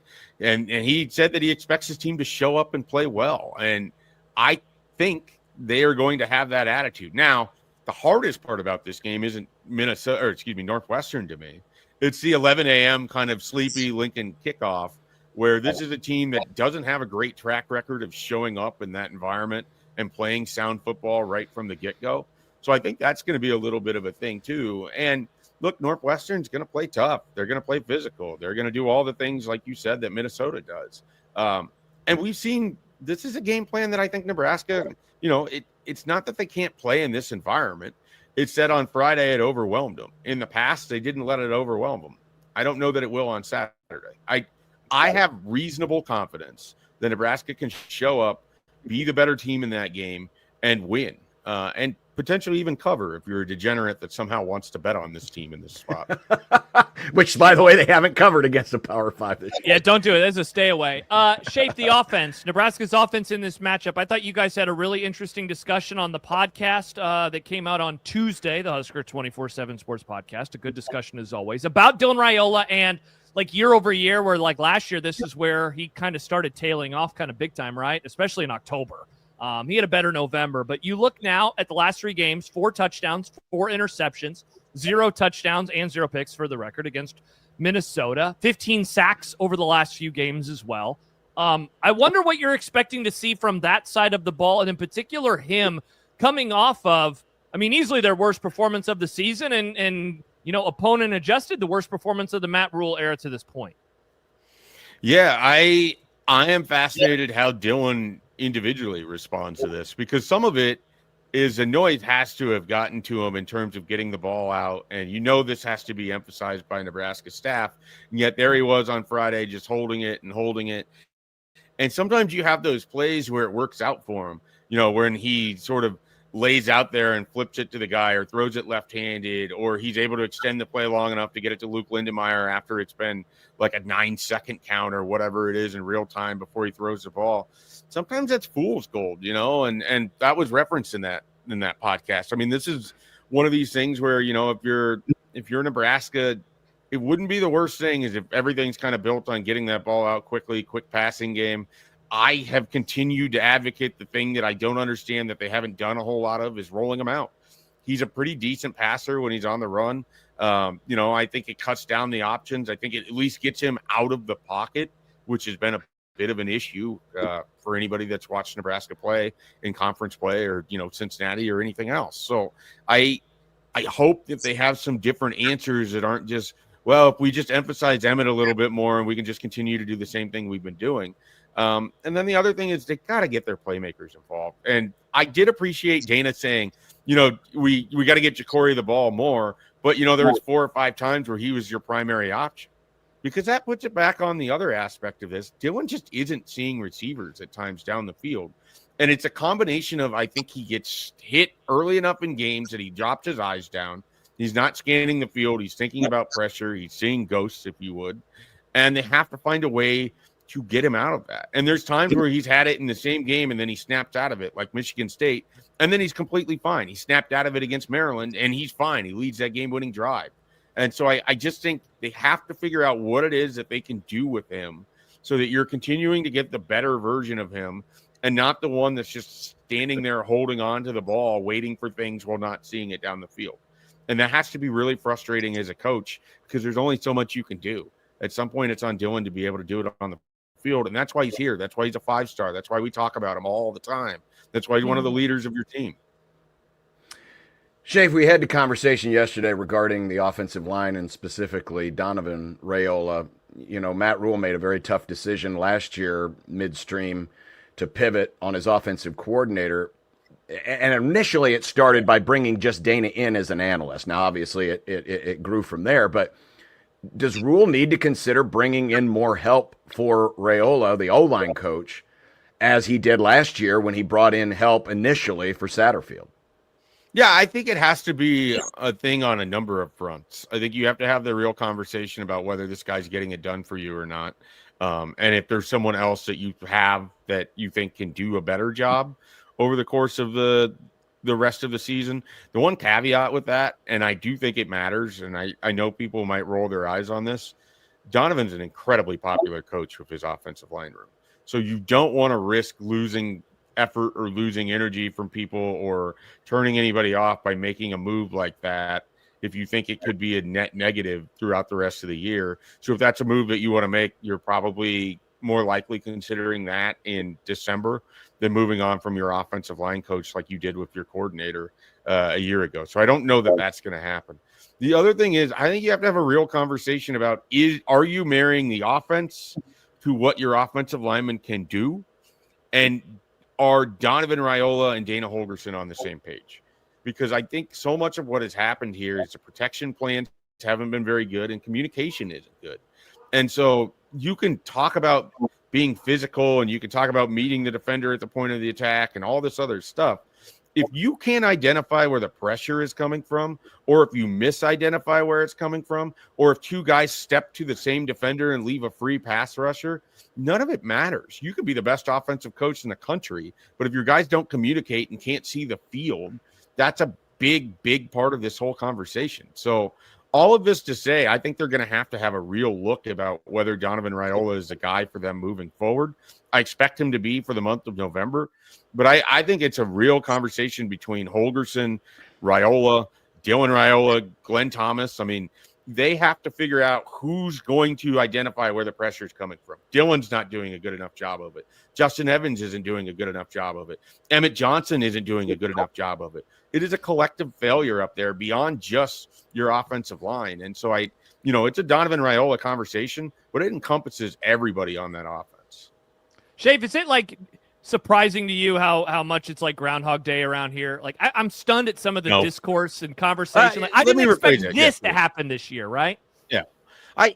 I'm not shocked that Nebraska had like a poo-poo flattery type game. Like that's not, they're not a good enough team for the I like a expectation poo-poo to be that they're just going to show up and play good football every time out. Like I do think that's sort of a misconception.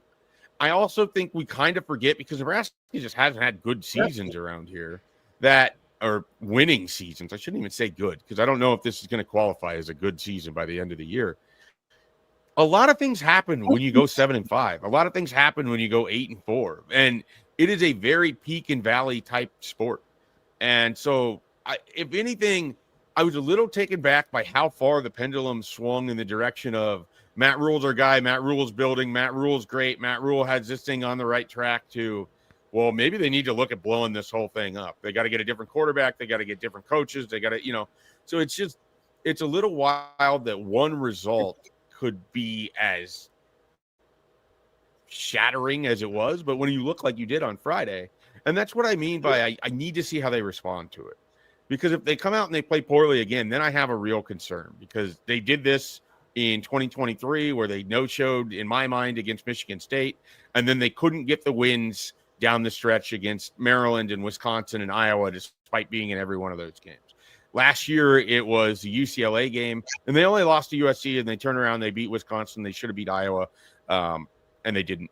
But it's one of those things where will this loss continue to beat you? If Nebraska shows up Saturday and plays poorly, I will change my tune pretty quickly because I have right now confidence that they're going to turn this around. But if it becomes a extended funk, then we are in an entirely different conversation about why Matt Rule can't pull his team out of this when it happens. A one-off bad game isn't surprising in college football.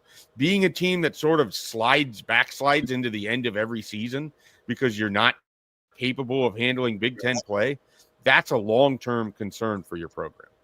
Mike Schaefer, Husker247.com. Well, Schaef, I hope you're proud of us. We didn't even mention TJ. You kind of hinted there at the very end, but we kept that on the down low. Trying to think of some of the other things that have happened. Oh no! God, jeez! What happened? No, so Nick, many group texts screen. where there's one guy in the group text that I'm in that's like, hey, have they considered putting in Latif? And the answer is no. They're not going to put in Latif when Nebraska's down 18 and they're willing to let their quarterback get sacked, which was the biggest coaching malpractice of the entire game. That was bad. Friday. Then I think it should tell you that unless Dylan Raiola is unable to go, TJ Latif is not going to play for Nebraska this year. Schaeff, have a great week. We'll see you up in the press box bright and early Saturday morning. Can't wait for that breakfast pizza. I assume that's what it'll be. Maybe it won't. I don't know. It'll probably be some off-brand donuts, maybe some cinnamon rolls, maybe a little watered runny eggs and some not crisp hash browns. You never know what they got in store for. I tell you what, Schaeff, you ought to come down. We'll get you into the Blur Events tailgate if you're not too busy, and you can have some of what we're having. There's pretty good stuff there. That sounds better. Yes. All right, Schaeff, have a great one. Thank you. See you guys. That's Mike Schaefer of Husker 24/7. We will continue with more, including I was a little off. I meant to do a 1-to-1 comparison of Holgo versus Satterfield, so I'm a couple games late, but I do have those numbers, so we'll take a look at that and have more as we continue on 1620 The Zone.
John, I don't know the last time that we did an interview with somebody that pissed people off as much as the one that we just did live with Mike Schaefer. Why would it have Holy pissed anybody crap. off? What did it piss off? By the way, but you can join us in the Zone Email Club, 1620 the inbox. Whoa.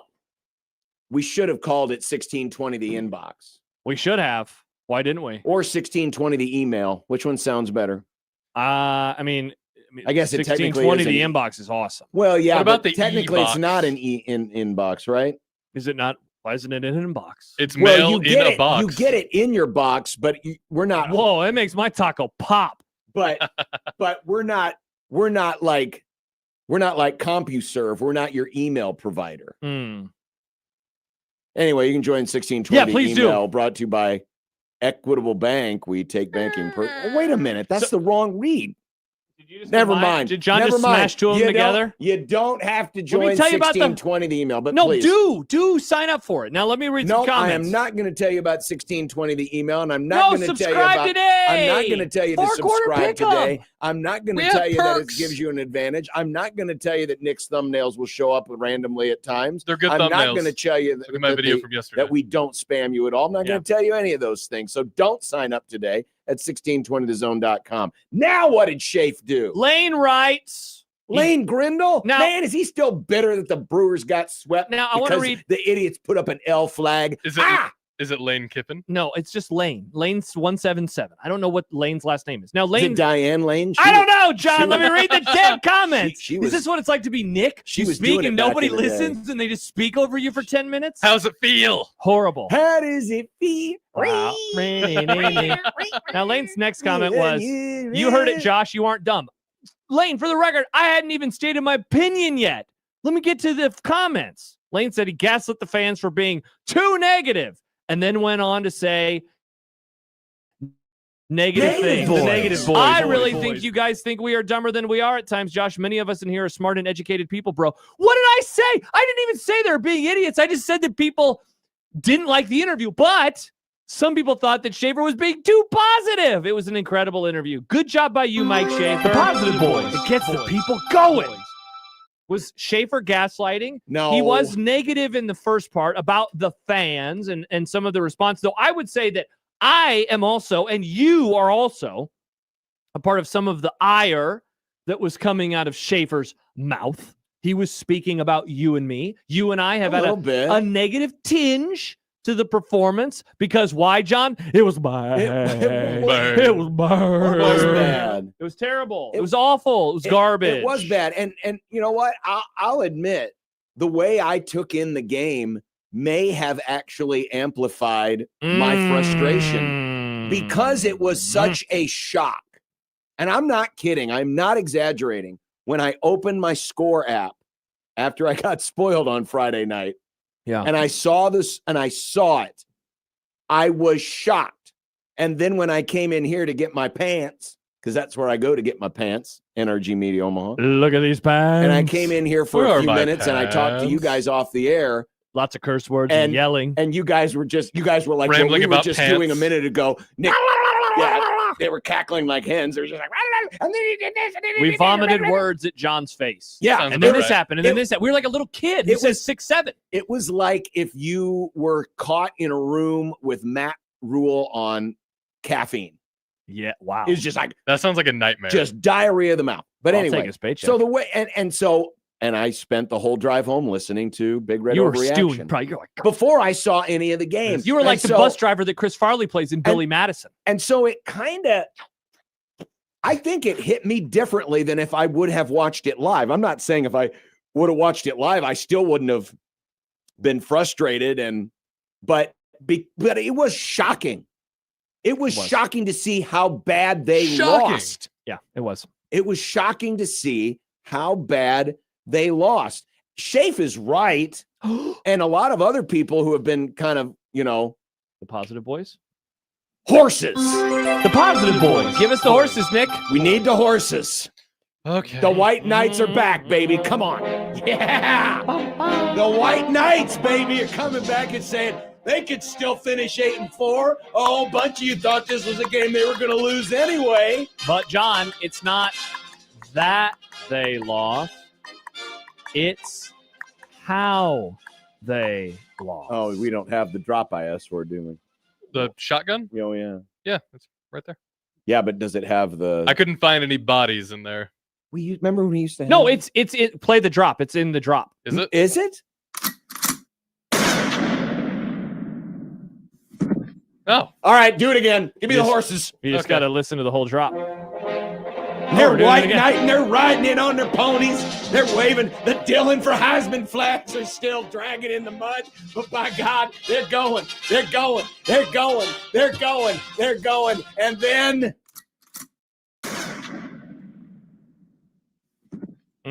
Not great.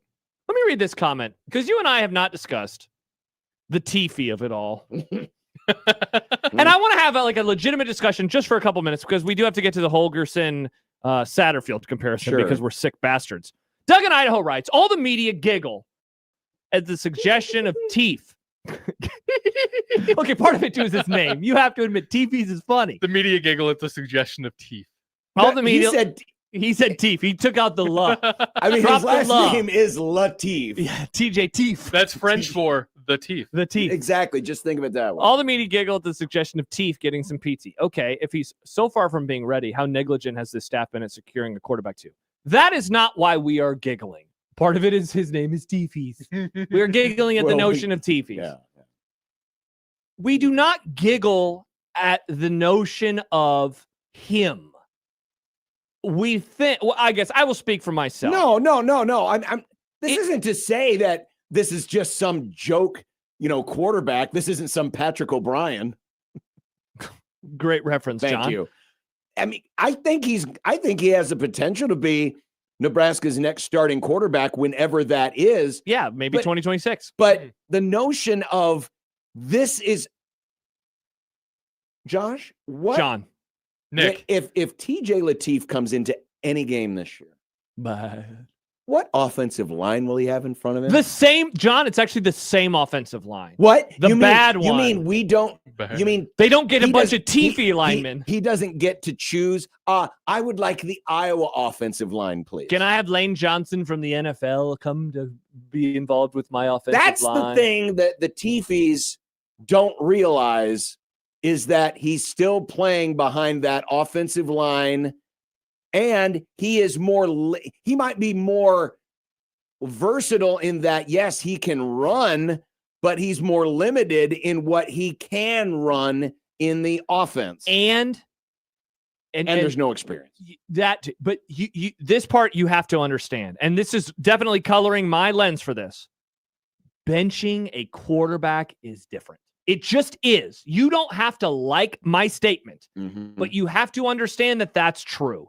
Benching a tackle is different than benching the quarterback. Yeah, it is. And it always will be. There was a famous quarterback who got benched for a series or two, and he still holds a grudge. It was in the game plan for the day, and he still talks about it 28 years later. So, again, you don't have to like it, but it's true. Now, Lane follows up. Josh, what do you say to this? Dylan is probably going to transfer anyway after his uncle is fired, so why not play TJ and get him ready for next year? Look, if you guarantee to me that he's not starting next year, sure, why not? Youth movement. But you also might damage him. And that's the other part of the equation, too. I think Dylan is the best quarterback that they have. You don't have to like that. You don't have to agree to it. I think, John, I'll say two things that maybe disagree with each other, but I think are true. I've been disappointed by Dylan Raiola. I think that he has a lot of issues at times. He has thrown 4 touchdowns versus 4 interceptions in the last 3 games. His immobility costs him at times. His lack of pocket presence costs him at times. And yet he's the best option. And so I think you can have all the bad, but still say he is the best player that Absolutely. they have. Absolutely. No, Jimmy says get him out. If that damages him, he is soft and not a leader. I was saying it could damage Latif. If you put Latif into a situation there, suddenly he has a bad offensive line in front of him, and he is getting thrown into the wolves like Bo Davis. Michael brought him up on Monday. Yeah. Bo Davis goes in, throws a bunch of interceptions, and it could cuts to the core of me, Baxter. Like that happens. Players can't just willy-nilly get over a horrible moment in time. And I think that horrible moment could happen for TJ Latif. Have I been wrong before? Of course. I just don't think that this is like such an easy decision to make. No, it is not an easy decision. And as much as people might bag on Dylan, really, of all the things that are going to fix this offense, benching your 5-star quarterback who just a few weeks ago people were riding their horses and coming into town and saying, where's the Heisman conversation? He's better than Lagway. He's better than Arch Manning. Where are these people? He's better than all these people. See, now, like some commenters now are saying, how do we know that he is the best option? Look, if you can't even allow yourself to believe the coaches that he is the best option. He played against 2 tomato cans. I cannot emphasize that enough. Akron and Houston Christian might as well have been Buena Vista. I would also say this. Like, I think I talk to people who know what's going on inside that program. You talk to people who know what's going on inside the program, though maybe they told us the wrong kickoff time for the Northwestern game. But this is not like 2007, not to go back 18 years. 2007, Nebraska chose Sam Keller as a starter, and a lot of people inside the program were like, just to let you know, he is not the best quarterback. Okay. The best quarterback is Joe Gans. You know what I have not heard from anyone I trust? TJ Lateef is the better quarterback. Why? Because he's not. It's okay to just say he's the best option and move on. Joe Gans was also a junior in 2000. He was a junior. So he'd been in the program for 3 years. Yeah, so again, like, I just hate this. How do we know he's the best option? I will offer the coaches a bit of grace. And Jimmy says you guys act like it guarantees he sucks. That's not even what we're saying. No, Jimmy, listen. I don't think he is. It's the same offensive line. It's the same offensive line. It's everyone clap together. It's the same offensive line. It's the same offensive line. It's the same offensive line. It's the same offensive line. See, and I told this to Michael. I wish that this was a pretend world where we could just throw him in and see what happens, and then everyone would say, "Well, it's not. It's a good thing." Listen, it's always possible that against an opponent, let's say it's Northwestern this week, where Matt Rule could pull a Tom Osborne and say, "We're gonna designate a couple series for TJ," and he comes in and pulls a Frankie London, and it looks good. Because Northwestern wouldn't have had to prepare for it. Oh, yeah, it worked great for a couple drives. I have no doubt about that. But you're talking about 5 games? 5 games? But Layton says he's the mobile quarterback versus the freaking statue. Remember when Harburg first came in? It was like, ooh, mobility. And then what happened? You know, I think that would eventually happen with TJ Lateef. Because the offensive line is bad. And remember, you're playing against big boys now. Jimmy says, what is Dylan Rattler doing for this? Well, he did lead that game-winning touchdown drive versus Maryland. Yeah. That was pretty solid. I think was very solid. That was a situation where a guy went through 3 interceptions, looked like he was having a very subpar day, and then turned it on a dime. Turned it on a dime. Have you already forgotten the 30-yard pass he threw down the sideline falling on his ass? Nice. Ass boy. Forget about the ones against Minnesota, because those, I know that, Brando and friend of the Grum, Devin, both of them are friends of the Grum. Yes, we're like, oh man, he changed it. Right, especially the one where he's falling down. Dude, that one should have gotten picked off. The left-handed one was a good decision. No, I'm talking about the one where, he hung that up there for a long time. But come on, man, what are we doing here? What are we doing? I mean, it really here? is. You don't conflate, because don't project ahead. You can be frustrated with Uncle Don and want Uncle Don removed. I do. And I think the conversation at least needs to be had. I say get his ass out of there. The only reason I don't say right now is they don't have someone in waiting. Oh, yeah. No. I'm saying after the year. Get his ass out of there after the year. Yes. Is it likely that would probably fracture the whole deal and Dylan would want to go somewhere else? Probably. But we don't know that for a fact. Also, who cares? And secondly,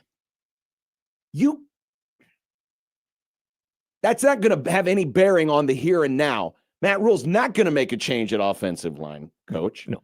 And the two don't correlate. Even though they are blood relatives, the two don't correlate. So don't conflate your dislike of Uncle Don or his offensive line with Well, that'll show you, Dylan. And by the way, Kalen says he does need to get canned, but again, how do we know Dylan Raiola is going to leave? We don't. That's always been this opinion We of really if they don't. fire Donnie, he's going to follow him. And to which I would say, see you later. If one coach who is blood to you, but also has put a terrible offensive line in front of you, causes you to leave, I don't want you. You know, like that's the best part about. I feel like I'm in a perfect spot with the Dylan Raiola discourse because I don't think he's the bee's knees. I think he's kind of mid. I think he is what he is at this point. No mobility, not really good pocket presence, can make some solid throws from time to time. I think that that's what he is, and I think he's the best option. So I'm not in love with the guy, and I'm not carrying any of his water. I also think it's asinine to want to put in TJ Lateef. It's a great world to live in. Precisely. And I also do think that there's a bit of, we'll call it the yips, because the pressure is coming in so quickly, 100%, that it has changed. Even though he didn't have the greatest footwork, the greatest pocket presence to begin with, it's gotten worse. But because he's seeing ghosts because of the offensive line. And if, big if, capital I, capital F, if Nebraska somehow could mitigate it or fix it in the next 5 games, maybe that would get a little bit better too, and it would show itself with better performance. Yeah. Here is, I think Richard's been hanging on the longest. Richard, you still there? Richard! Dick is gone. He essentially was asking if this is a 6-6 season. Okay. With what's left. Ask me after next week. Kurt! Hey, guys. How you doing? Hey, Good Kurt. morning. Good afternoon. Good morning. Good night. Morning. Well, John, you stole my thunder while I was on hold. It's so easy to be an armchair quarterback and be a fan, and the backup quarterback's always the most popular. And I was going to say, he hasn't played anybody. And when he has played someone, they were down 40 points, and the defense probably didn't even care if they were on the field anyway. So it's just so easy to prop him up, and I think he'll be a good player. And what I love for him to have, Dylan, to have some of TJ's mobility, absolutely. But we got to look at the big picture, not snapshots. Yeah. No, you're absolutely right, Take Kurt. care of those dogs, Kurt.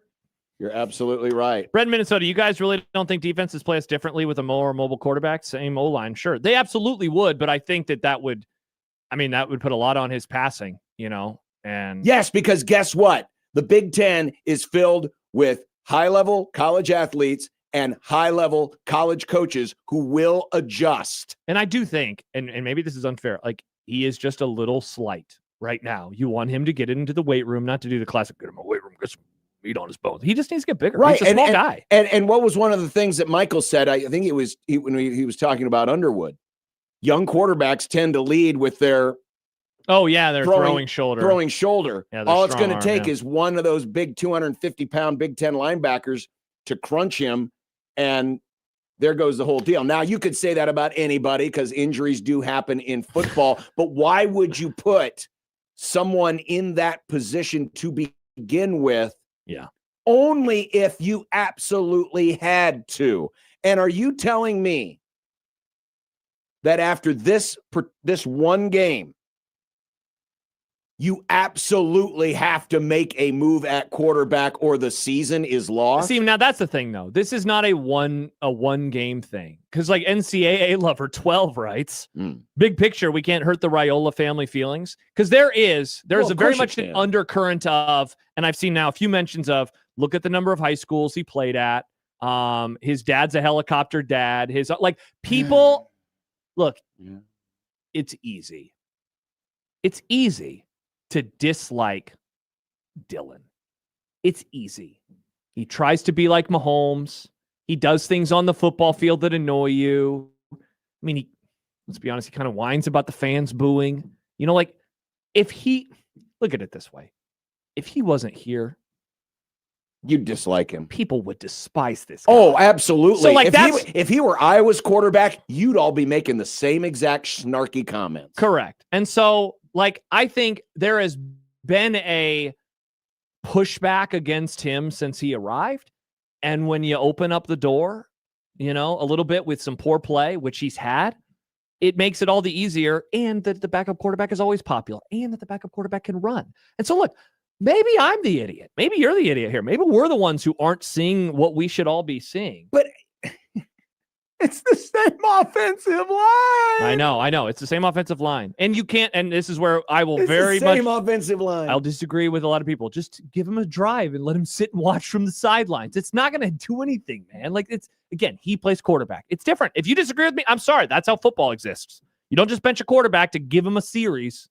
You just don't. It's not how it works.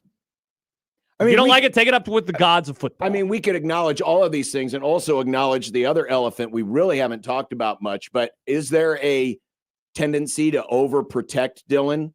Yes. Absolutely there is. Not overprotect in the right places, a.k.a. the offensive line and on the pass field. protection. Why aren't they doing that? Why are they overprotecting him on the field? And absolutely that is true. Yeah. Absolutely that is true. But the reality is the reality. This is the same guy who just 2 games ago led a game-winning drive. This is the same guy that 2 or 3 games ago helped spark Nebraska to the comeback against Michigan State. And was it Dylan's fault that the Michigan State game went weird in the second and third quarters? No, it was the team's fault. Mainly the offensive line and the offense in general. And that's absolving. I know we've been bagging on the offensive line, but is that going to make Dana all of a sudden a great play caller? Or at least a play caller that can adjust? The play calls were still trash on Friday night. The execution of whatever was called was trash on Friday night. It wasn't, you are not a quarterback away from fixing what ails this offense. You are not a quarterback away. It should be obvious to a lot of us right now what is ailing this offense. And yes, is Dylan part of that equation? Sure. But like any other algebraic equation, just because you take out one factor and insert another factor does not automatically balance it. Yeah. Dave Fight says sacks greater than interceptions. I wouldn't be shocked to learn that Raiola is being coached to eat the ball instead of chucking it up for grabs. I think there is an element of that. See, but there's a difference between chucking it up for grabs and throwing the ball away. And I know sometimes he's in the pocket, and so that's impossible. But man, like you're legally allowed to dirt it if your player is near you. And I know that people don't like it when I say it, but there's a part of me that thinks he's holding on that ball because he likes that nice and high completion percentage. Ooh, it's near 70%. Ooh, he completes so many. Fifth in the country. And that's, again, the best part about this whole thing is I have worn tired of his act. I have worn tired of the way he plays football. And it's like, in a way, like I'm a biased and an unbiased observer at the same time. Sure. And I don't mean to say like I know more than anybody because I don't. I could be wrong. TJ Lateef could be the future. He could be the truth. And I could be missing something here. But I also think that he is the best quarterback that they have. With what they have on offense, I think he's the best quarterback that they have. I don't think there's any question. Yeah. That's it. I wish they would do it. They never will. I wish it'd just be nice. Then it's like, hey, they tried it and it didn't go very well. Now you can just go back to the other thing. Then the teeth turns into a cavity. Yeah. Nick, excellent work. Thank you. Excellent work. 402-951-1620. Okay, well, we murdered that segment. Doug Ido says, Gary Sharp said it earlier this week, the Raiola experience is not fun. It's tiring. It is tiring. It is tiring. I don't like it. I am not having a good time. It's exhausting. The conversation around him is exhausting. Everything about it. Bench him, don't bench him, the way he plays, the national stuff that I thankfully ignore, but even all of that, everything about it. And you hit it. In a lot of ways, is this sort of kind of comparable to the conversation around Romo in his later years? Oh, yeah. That was tiring. That wasn't very fun. But was he not the best guy they had out there? Of course he was. Of course he was. Until his body broke down and he wasn't anymore. Right. But yeah, he was always the best guy. I'd rather have him than anybody else that they had. Any of those backups. Of course, you took the good with the bad. Now the good thing about Romo, he had a great offensive line in front of him. Barring... No, Matt did say, I said it on Bigger Overreaction, Mike. Give me the credit. It was me. Barring something weird happening, and of course we can't audit. Something weird happens all the time in this sport with the NIL and the transfer portal. Yeah. You're going to get your TJ Lateef someday. Maybe. Because of what you said. Because of the portal. Right. Yeah, I wouldn't bet on anything. Or when he goes to okay, the national all right, championship. You're going to get with Penn somebody else State. someday. Here it is. You're not going to have Dylan forever. Correct. And Maybe only 5 more games. And if that makes you happy, then that makes you happy. You could have him for 5 more games. You could have him for like 40 more because maybe he'll get extra eligibility. You never know. Well, it's funny you say that because today the NCAA announced that the 5 for 5 has been tabled. Let me see if I can find it here. 5 for 5 sounds like a fast food. It will maintain existing eligibility rules as they pertain to student athletes competing in no more than 4 seasons of athletic competition in a particular sport over a consecutive 5-year period. So the discussion of 5 years of eligibility have been tabled for now. A quickie before we go to break. This is sports/worthy, but I don't think we have time for it. So we talked about the news. Tony Vitello going to the pros. Going to the Giants. Ready for this? Kevin O'Sullivan will take a leave of absence from his coaching duties to address personal matters effective immediately. This is the Florida Gators baseball head coach. He says, I appreciate the support of the university and athletic department. I have some personal and family issues that need my full attention at this time. Oh, boy. Yeah. So that's 2 great coaches in the SEC who are gone or temporarily gone. Yeah, thankfully it's October. The season doesn't start for 4 months. Yeah. Right? Yeah, so you got a little bit of time, but still odd. Yeah. All right, 402-951-1620. Sorry, we're never going to get to the. Probably not. We're never going to get to it. We probably won't. But we'll do our best on 1620 The Zone. But first, Josh Peterson here for KRT Athletic Muscle Cream, who was watching a sporting event this weekend, saw a player go down with what looked to be a hamstring issue. And the first thing that I thought of was, I hope that this player has access to KRT Athletic Muscle Cream. And if they don't, well, you can go to the website today, krtrelief.com, and you can get free shipping on orders over $15. You can claim 10% off of your order today, and you can help out before or after one of your workouts, or before or after you're in a professional football game. Perhaps you can prepare your body by using the unique formula that primes those muscles by increasing the blood flow and oxygen delivery, allowing for a more effective warm-up. I was out this morning, chilliest morning in a while, chilliest morning in months, and it's going to be like that a whole lot moving forward. So you want to make sure that your muscles are ready to go. Not to mention, recover faster. Speed up that recovery and reduce muscle soreness with KRT, because it not only will soothe tired muscles, but it's also going to accelerate the natural healing process. Again, the website is krtrelief.com. Go there today. Take advantage of those great deals. And as the temps drop, warm yourself up. It's krtrelief.com.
You are who Schaefer said you are. No, I'm sorry. Me? Is that on the air? Is that on the air? John, we're talking into microphones Damn again. it. Yes, John. That's Joel, what we do. Man, you know what? We're going to have to find another game. I know 'cause it's this almost one's- over. Nick said Well, Nebraska was we're going mounting a back in time. comeback. We're going Let's watch back the in time 2007 to- Daytona 500. No, Nick, we're not watching a car go in a circle for an hour.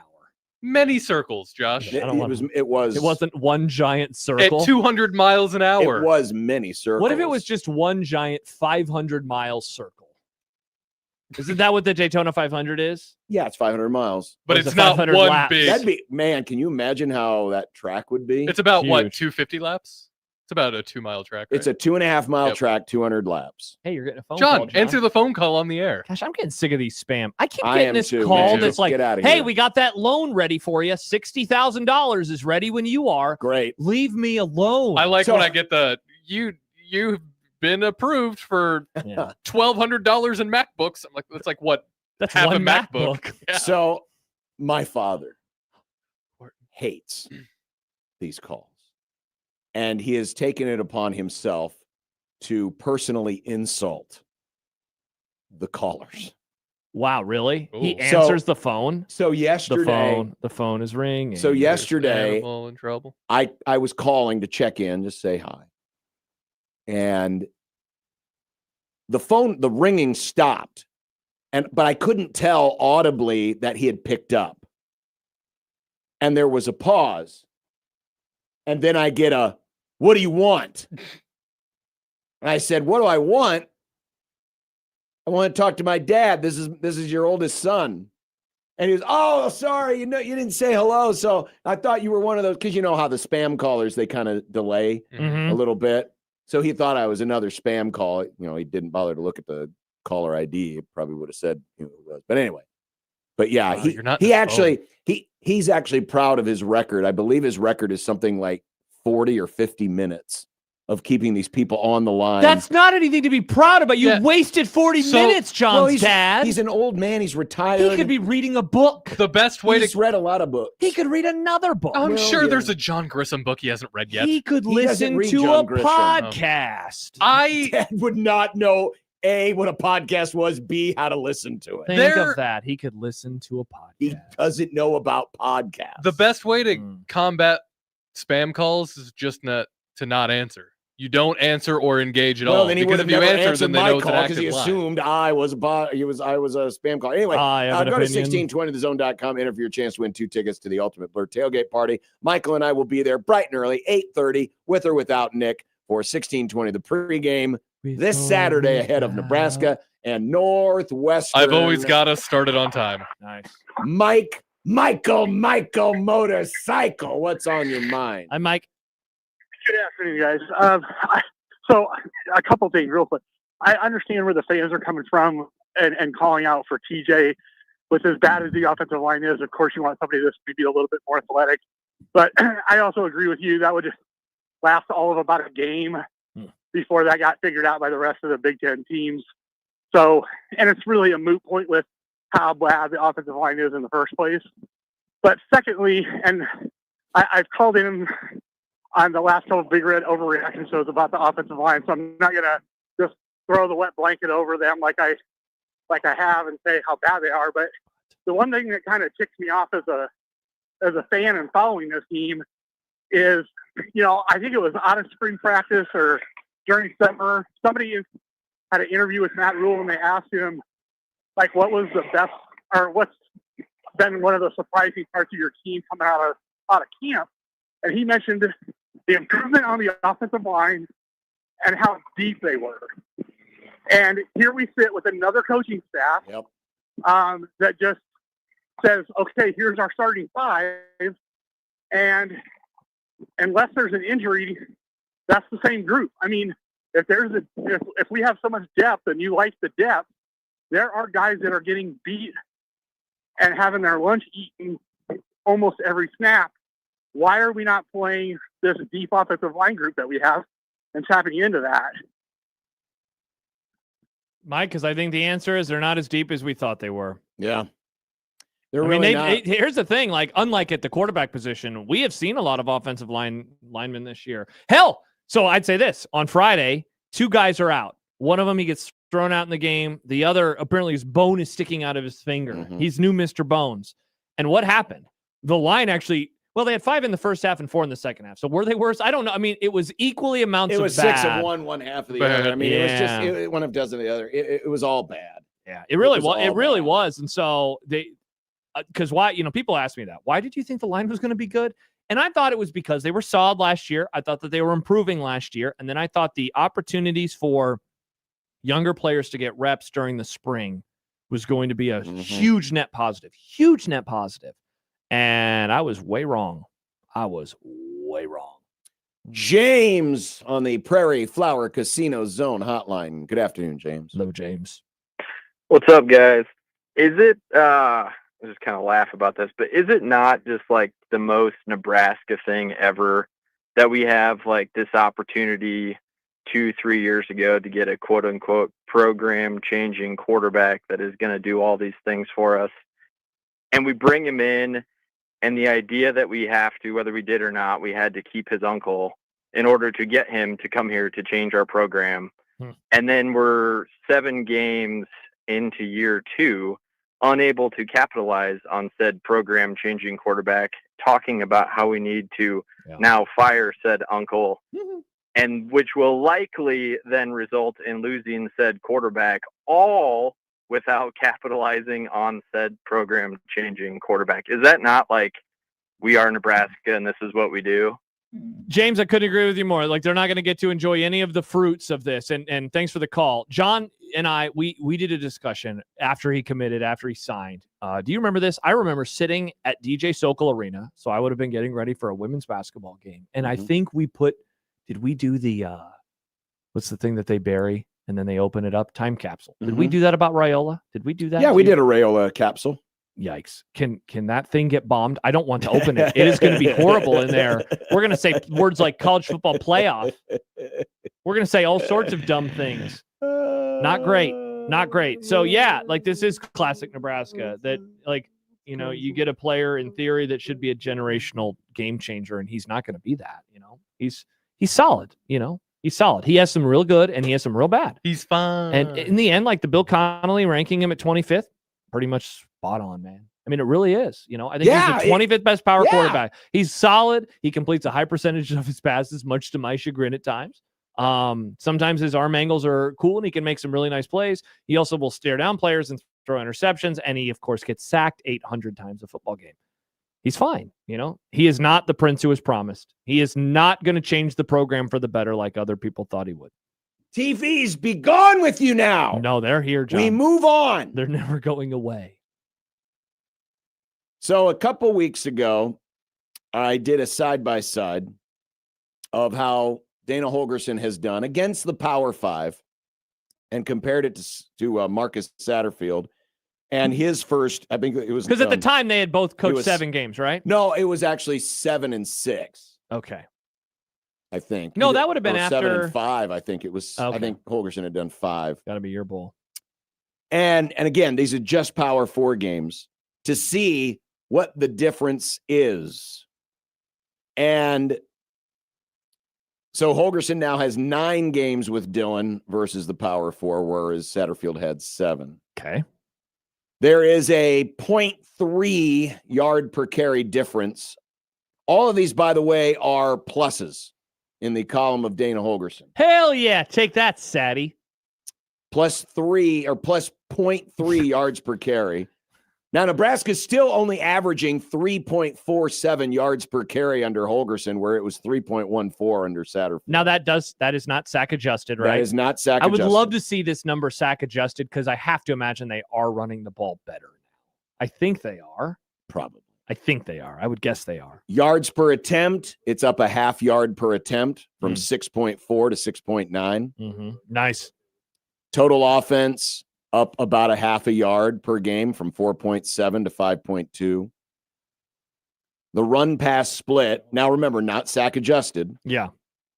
But under Satterfield, they ran it 50.9% of the time. Under Holgorsen, it's 50.7. Yeah, and if you could adjust that for sacks, obviously it'd be a much higher passing because there are 25 sacks now, John, I believe. And they have scored an average of 4.5 more points per game. Isn't that wild? Because on the ledger of Holgerson is the 10-pointer against Iowa and the 6-pointer they just had against Minnesota.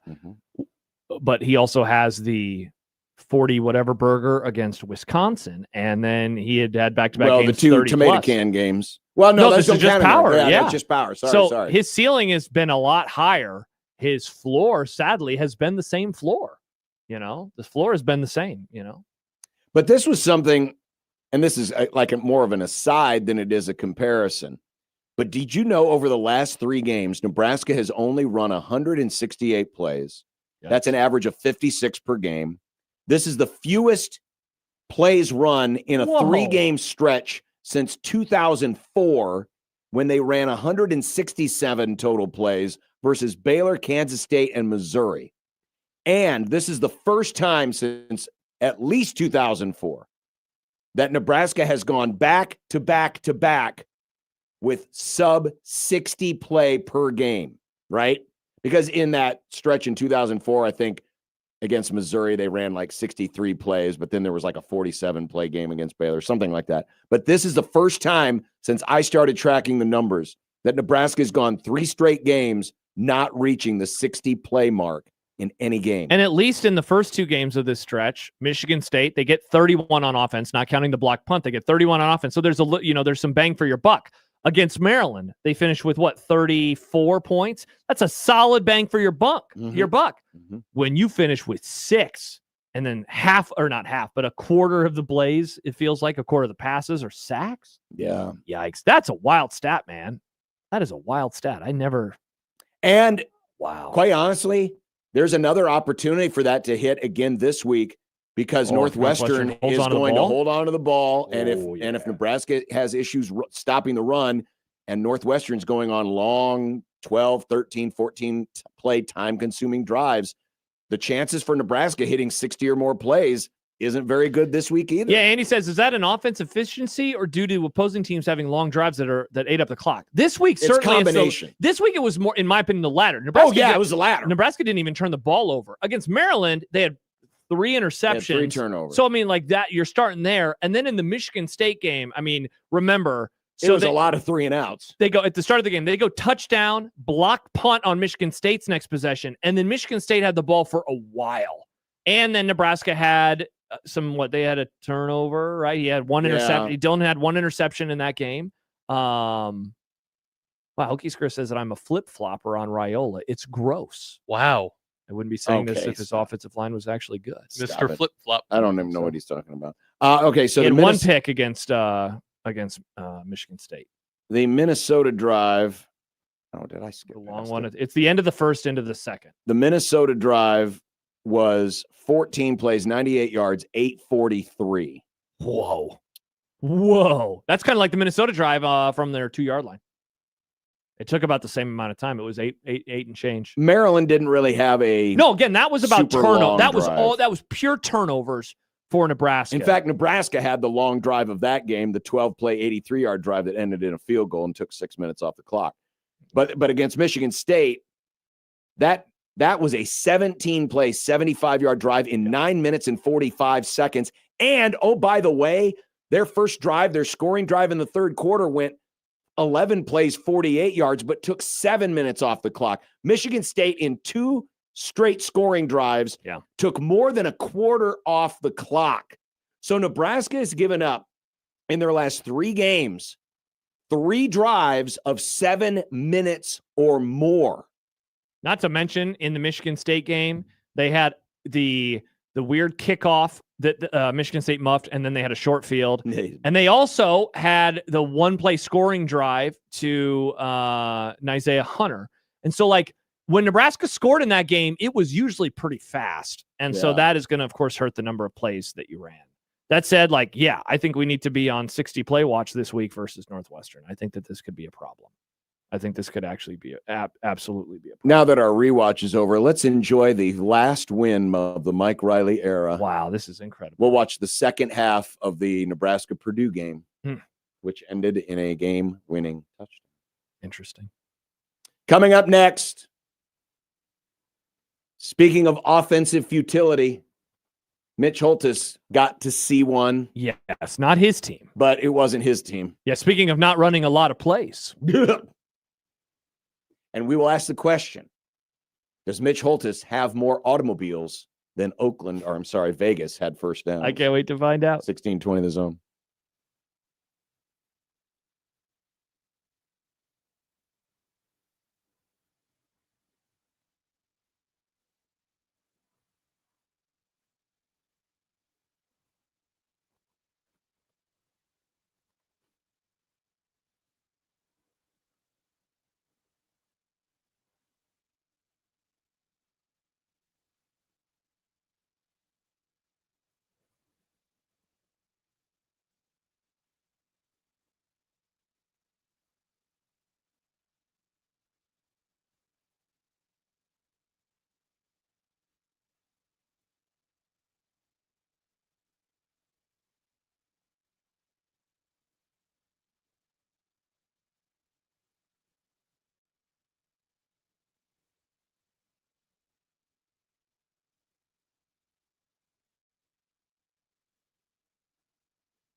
You ready? The most exciting announcer in professional football. Picked off at the goal line. 20, 15, 10, 5. Jalen Watson. Welcome to the Red. Nobody can paint a picture with words quite like he can. They might just be gargling in the nectar by that game. I think the rectal buzz that you get from the seat, maybe, The man. Touchdown! Kansas City! The myth. You can doubt the Chiefs. You can dislike the Chiefs. You can disrespect the Chiefs. You're going to have to deal with the Chiefs. The legend of the Hy-Vee salad bar. You want to chuck Focus right now in the parking lot of the St. Joe Hy-Vee. Mitch Holthus. A 3-yard touchdown pass in overtime. Kansas City wins the game. 25-22. Yeah, I mean, we talk about it. We talk about it, today too in team meeting. We just got to find that consistency. Obviously, we'd plays, we wish we had back in crucial moments in those losses. But I just see a resilient team. It's a lot of guys that have been in the situations before where we're not doing well, and we have a resilient team. I'm like, guys are humble enough to all right, what do we need to fix week to week? And guys are stepping up to the challenge. That is Leo Chenal, Mitch Holthus, voice of the Chiefs. What is the it he was referring to? Not sure exactly, but that crew's getting overlooked here. The Chiefs right now are the only team in the NFL that's in the top 5 in offense and defense, and so everybody's excited about the offensive explosion, but defensively, outside of those, he mentioned the play here and there, and the Charger game and the Jaguar game, the defense has been spectacular. By the way, I'm in the Bat Cave today. I was going to say, are you dialing in today from your childhood bedroom? This is it actually is that, because where I snuck up and watched KOLN KGIN. Nice. Oh yeah, Bob Zenner Sports. You see, I grew up in Smith Center, and the 4 counties in Kansas, Smith County being one of them, is seen as the Lincoln Hastings Kearney DMA. That's how I grew up. Oh yeah, we could kind of get scratched. Was that the only local TV you got, or could you get KC television there? Nah, we couldn't get KC television. We were in the frontier. We could only get 10, 11. We'd get like Hastings on a good day, and it had like 10 watts of power. But we got, it came blasting in. Like we got Bob Zenner, Mel Maines, Bob Taylor. So that's awesome. We got high school football scores around Nebraska. That's where I kind of grew up on it. And the weather always led the newscast. On the 8s? No, the weather led the newscast. On the 0s. And like, why do we need today? But first, here's Ken Shimmick with the forecast. Why do we need Sutherland, Nebraska weather? But that's what we got. We just jammed down our throat. So I'm Bruce Wayne right now in the Bat Cave, but nice. Many leather-bound books you can see. Smells of rich mahogany. Mitch, we have a burning question for you. Sure. Do you currently have titled under your name or a close family member's name more motor vehicles than the Raiders had first downs on Sunday? Great question. 1, 2, tied. So a push. I didn't think about that. That's another reason to celebrate. 3 first downs. I mean, what year was it? Was it this year when Nebraska beat Akron like 97-0? Yeah. What year was it? How many first downs did Akron have? Look it up. I don't know. That's a good question. They definitely had more than the Raiders. I got the box score right here. They had 13, man. Way more than the Raiders. No wonder Rule was so pissed at halftime. Yeah, exactly. Juggernaut. You can't slow down the Zips. You can only slow down the Raiders. 3 first downs. Chiefs were going to a knee before the 2-minute warning and really called off the dogs in the third quarter. It's crazy. Mitch, this is going to be an odd question because this franchise has had so much success in recent years. They've made every AFC title since 2018. They've won 3 Super Bowls. They've been to 2 more. But I wonder if you think it has all been important for this group, in particular, the last couple of weeks, to win games like this again, as almost a reminder, kind of throwing the gauntlet down, whether it's to the league or to themselves, that it doesn't always have to be one of those one-score games that goes down to the wire like we saw, especially in 2024. Yeah, it's an excellent question. Two things here. One, it just tells you what they've been able to do really over the span of the last 3 years with not their full complement of weaponry. And they have won games and figured out ways to win games. That's a compliment to Andy Reid and to Mahomes and to Spags in the defense. But now you activate all lights. And the fact that now you activate every bit of the iPad that Coach Reid had in 18 and 19 and attacking it's very geometric. He's brilliant. When he's done, he'll explain all this. But, and I'm not giving government secrets, although it's right behind this book right here. But how he attacks, setting up based on the weakness that he perceives in a defense, and how he'll set up geometric attacks off of that. It's really brilliant, but you got to have enough guys to do that. And right now they've got more than enough. It's exciting. So I think to your point, two things. One, we need to acknowledge what they've been able to do when they haven't had all their troops, and now they have all their troops. Talking with Mitch Holtis, the voice of the Chiefs, brought to you by Hy-Vee, official grocery partner of the Kansas City Chiefs. I saw a stat because, we all wondered aloud last week in this segment how Rashee Rice would be used. He ran 16 routes and was targeted 10 times, which is that's an absurdly high percentage of routes run versus targets, given the fact that he hadn't played in 10 months. What went into that? And were you surprised, or did maybe Coach Reid tip you off behind the scenes early that, hey, he's coming back and he's ready and we're going to target him? I don't know if you guys know Joey Wentz or not. He was in the Atlanta Braves rotation this year. And where I work out, it's a bunch of baseball guys, actually. And Joey goes, how many targets you think? I go, feels like 7. Ding. But no, we saw it actually in the OTAs. And we saw it too, John, in the preseason. We saw it in St. Joseph. Like he was running all over the place. And I told you, it felt like the Chiefs just signed a healthy Deebo Samuel in 2021. That's what it feels like.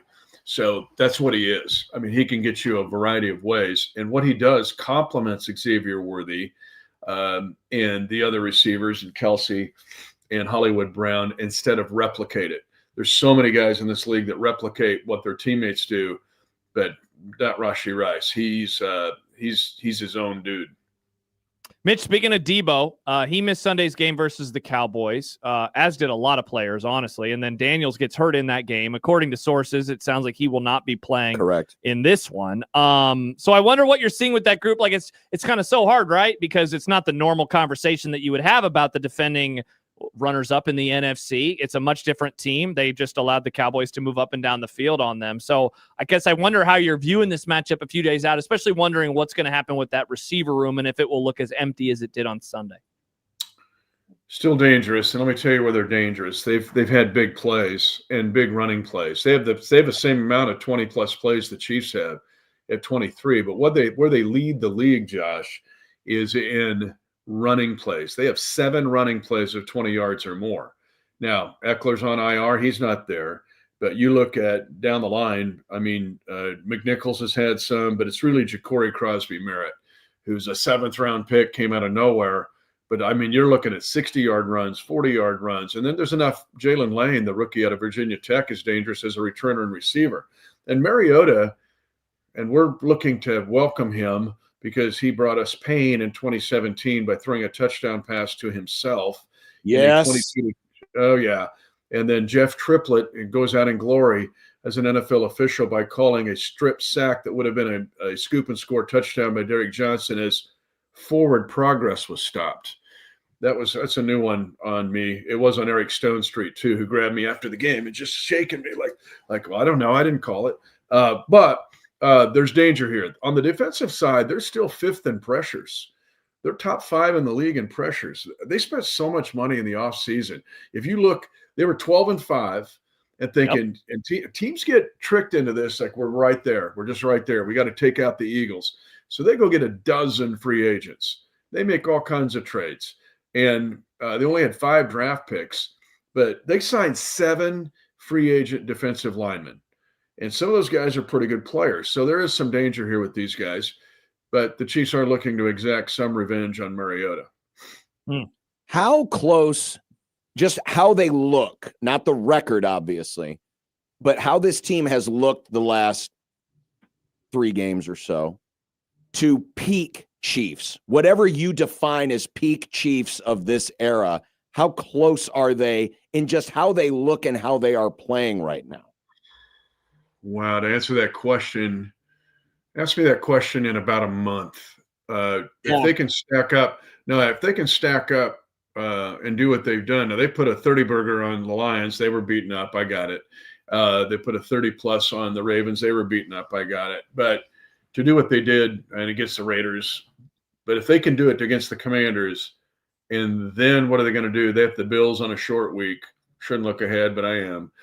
Bills on a short week, and then you go in and look at what's after that. You've got Broncos after a bye, and then you got the Colts in a short week. You've got on Thanksgiving at Dallas. I mean, you're talking about, might be my minute with Mitch. It's like the 4 arguably hot teams or up and coming teams you're going to face in a month. So I think that question I'll leave unanswered, but it's certainly trending that way. Okay. Yeah, Mitch, like I don't want to look at it too much, but And man, by the I way, was let thinking me about add it this this. morning, looking at Let me your add this, schedule. John. Let me add this, though, John. I think this team has the potential to blow through even that 18 and 19 group. The Chiefs have never had this much speed. If they stay healthy, you're going to see this group potentially blow through that ceiling. Yeah, and looking at the schedule again, Mitch, like you mentioned those teams, but I mean, there's a lot of seeding conversations, certainly, and a division race in there, too, with the Broncos, who you're going to see twice. Starting on November 16th, you'll see them twice in barely over a month.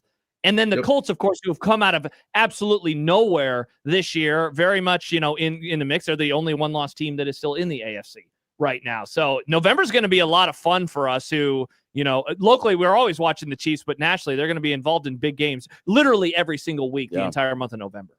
Kind of feels that we've been involved in those games, though, for 2.5 years. I mean, that sounds arrogant, but really, when you look at it, look at the schedule we've had to play really over these 6 years. It's been nuts. But you're getting these up-and-comer teams. I just feel like the Colts feel like the Commanders of a year ago. The Commanders came out of nowhere. How good's Jaden Daniels? Oh, he's really good. And then everything kind of worked out. But they were, it was their best year since 1991. And then they got beaten up on defense and they got 55 put on them in the AFC Championship game by the Eagles. But the Colts feel that way like this year in getting done what they get done.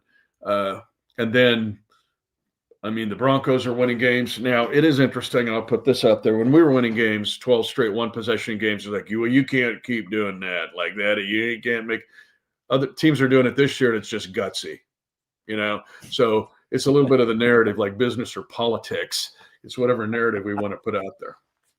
Yeah, but Mitch, the way Denver's won a couple of these games, man, just some of the wildest stuff you've ever seen. I mean, the fourth quarter alone last week, it really salvaged the week because, quite frankly, the early window games were all bad. I loved the Cowboys-Commanders game. I mean, but the side-by-side of watching Green Bay come back and watching Denver come back in the late afternoon window saved the week because everything else was a disaster for the most part, including the Chiefs. You go to parent-teachers conference, John, and they're like, wow, you got a B+ this 9 weeks. No, you got an A, actually. So what was about the C in the first 9 weeks? And it's like the Broncos. What were you guys doing for 3 quarters? You get the 33 points in the fourth quarter, record-setting, by the way, all-time NFL record in some regards. But, shut out for 3 quarters. What was going on there? So, anyway, just kind of how you look at it. But they're winning games, and that's a strong, strong team, Denver.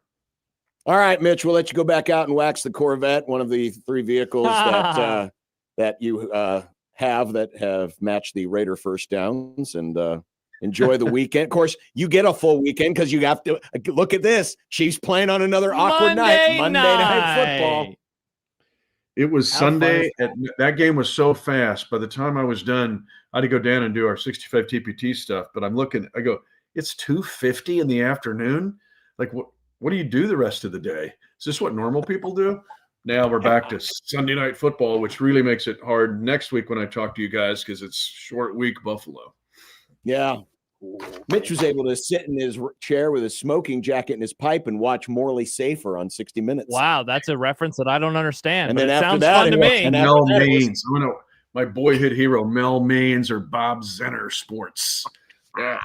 Look at All right, Loop Mitch, City. have a good Loop one. City wins 21-7. That Loop City group is 4-3.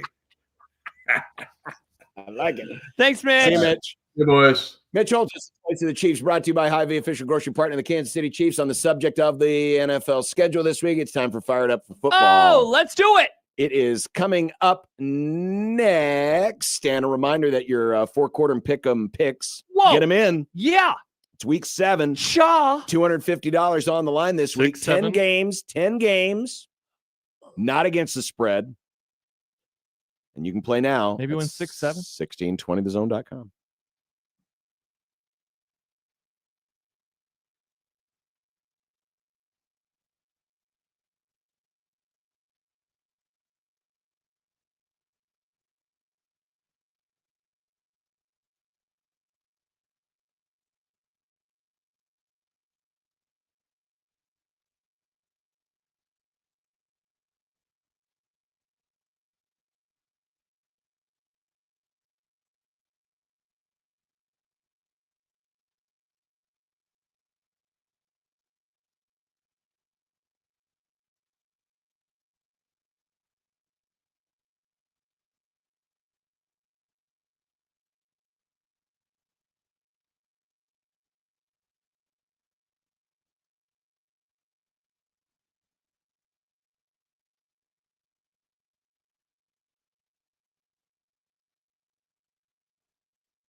of the American heartland, lend me your ears. The greatest news since the restoration of the Cracker Barrel logo is here. It's football season. Time to turn your attention to those wings on the grill and to yelling at the telly every time Desmond Howard opens his mouth. In the college game, the Big Ten Conference tries for an unprecedented third straight national championship and pins their hopes on James Franklin and Penn State.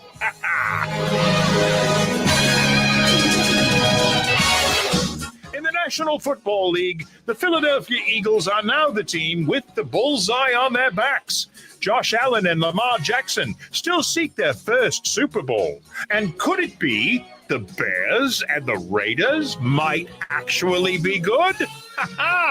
Join us now as Unsportsmanlike Conduct previews the coming week of gridiron action. Here are the games you will watch. Here, in the order in which you will watch them. Here is Fired Up for Football 2025. Boom!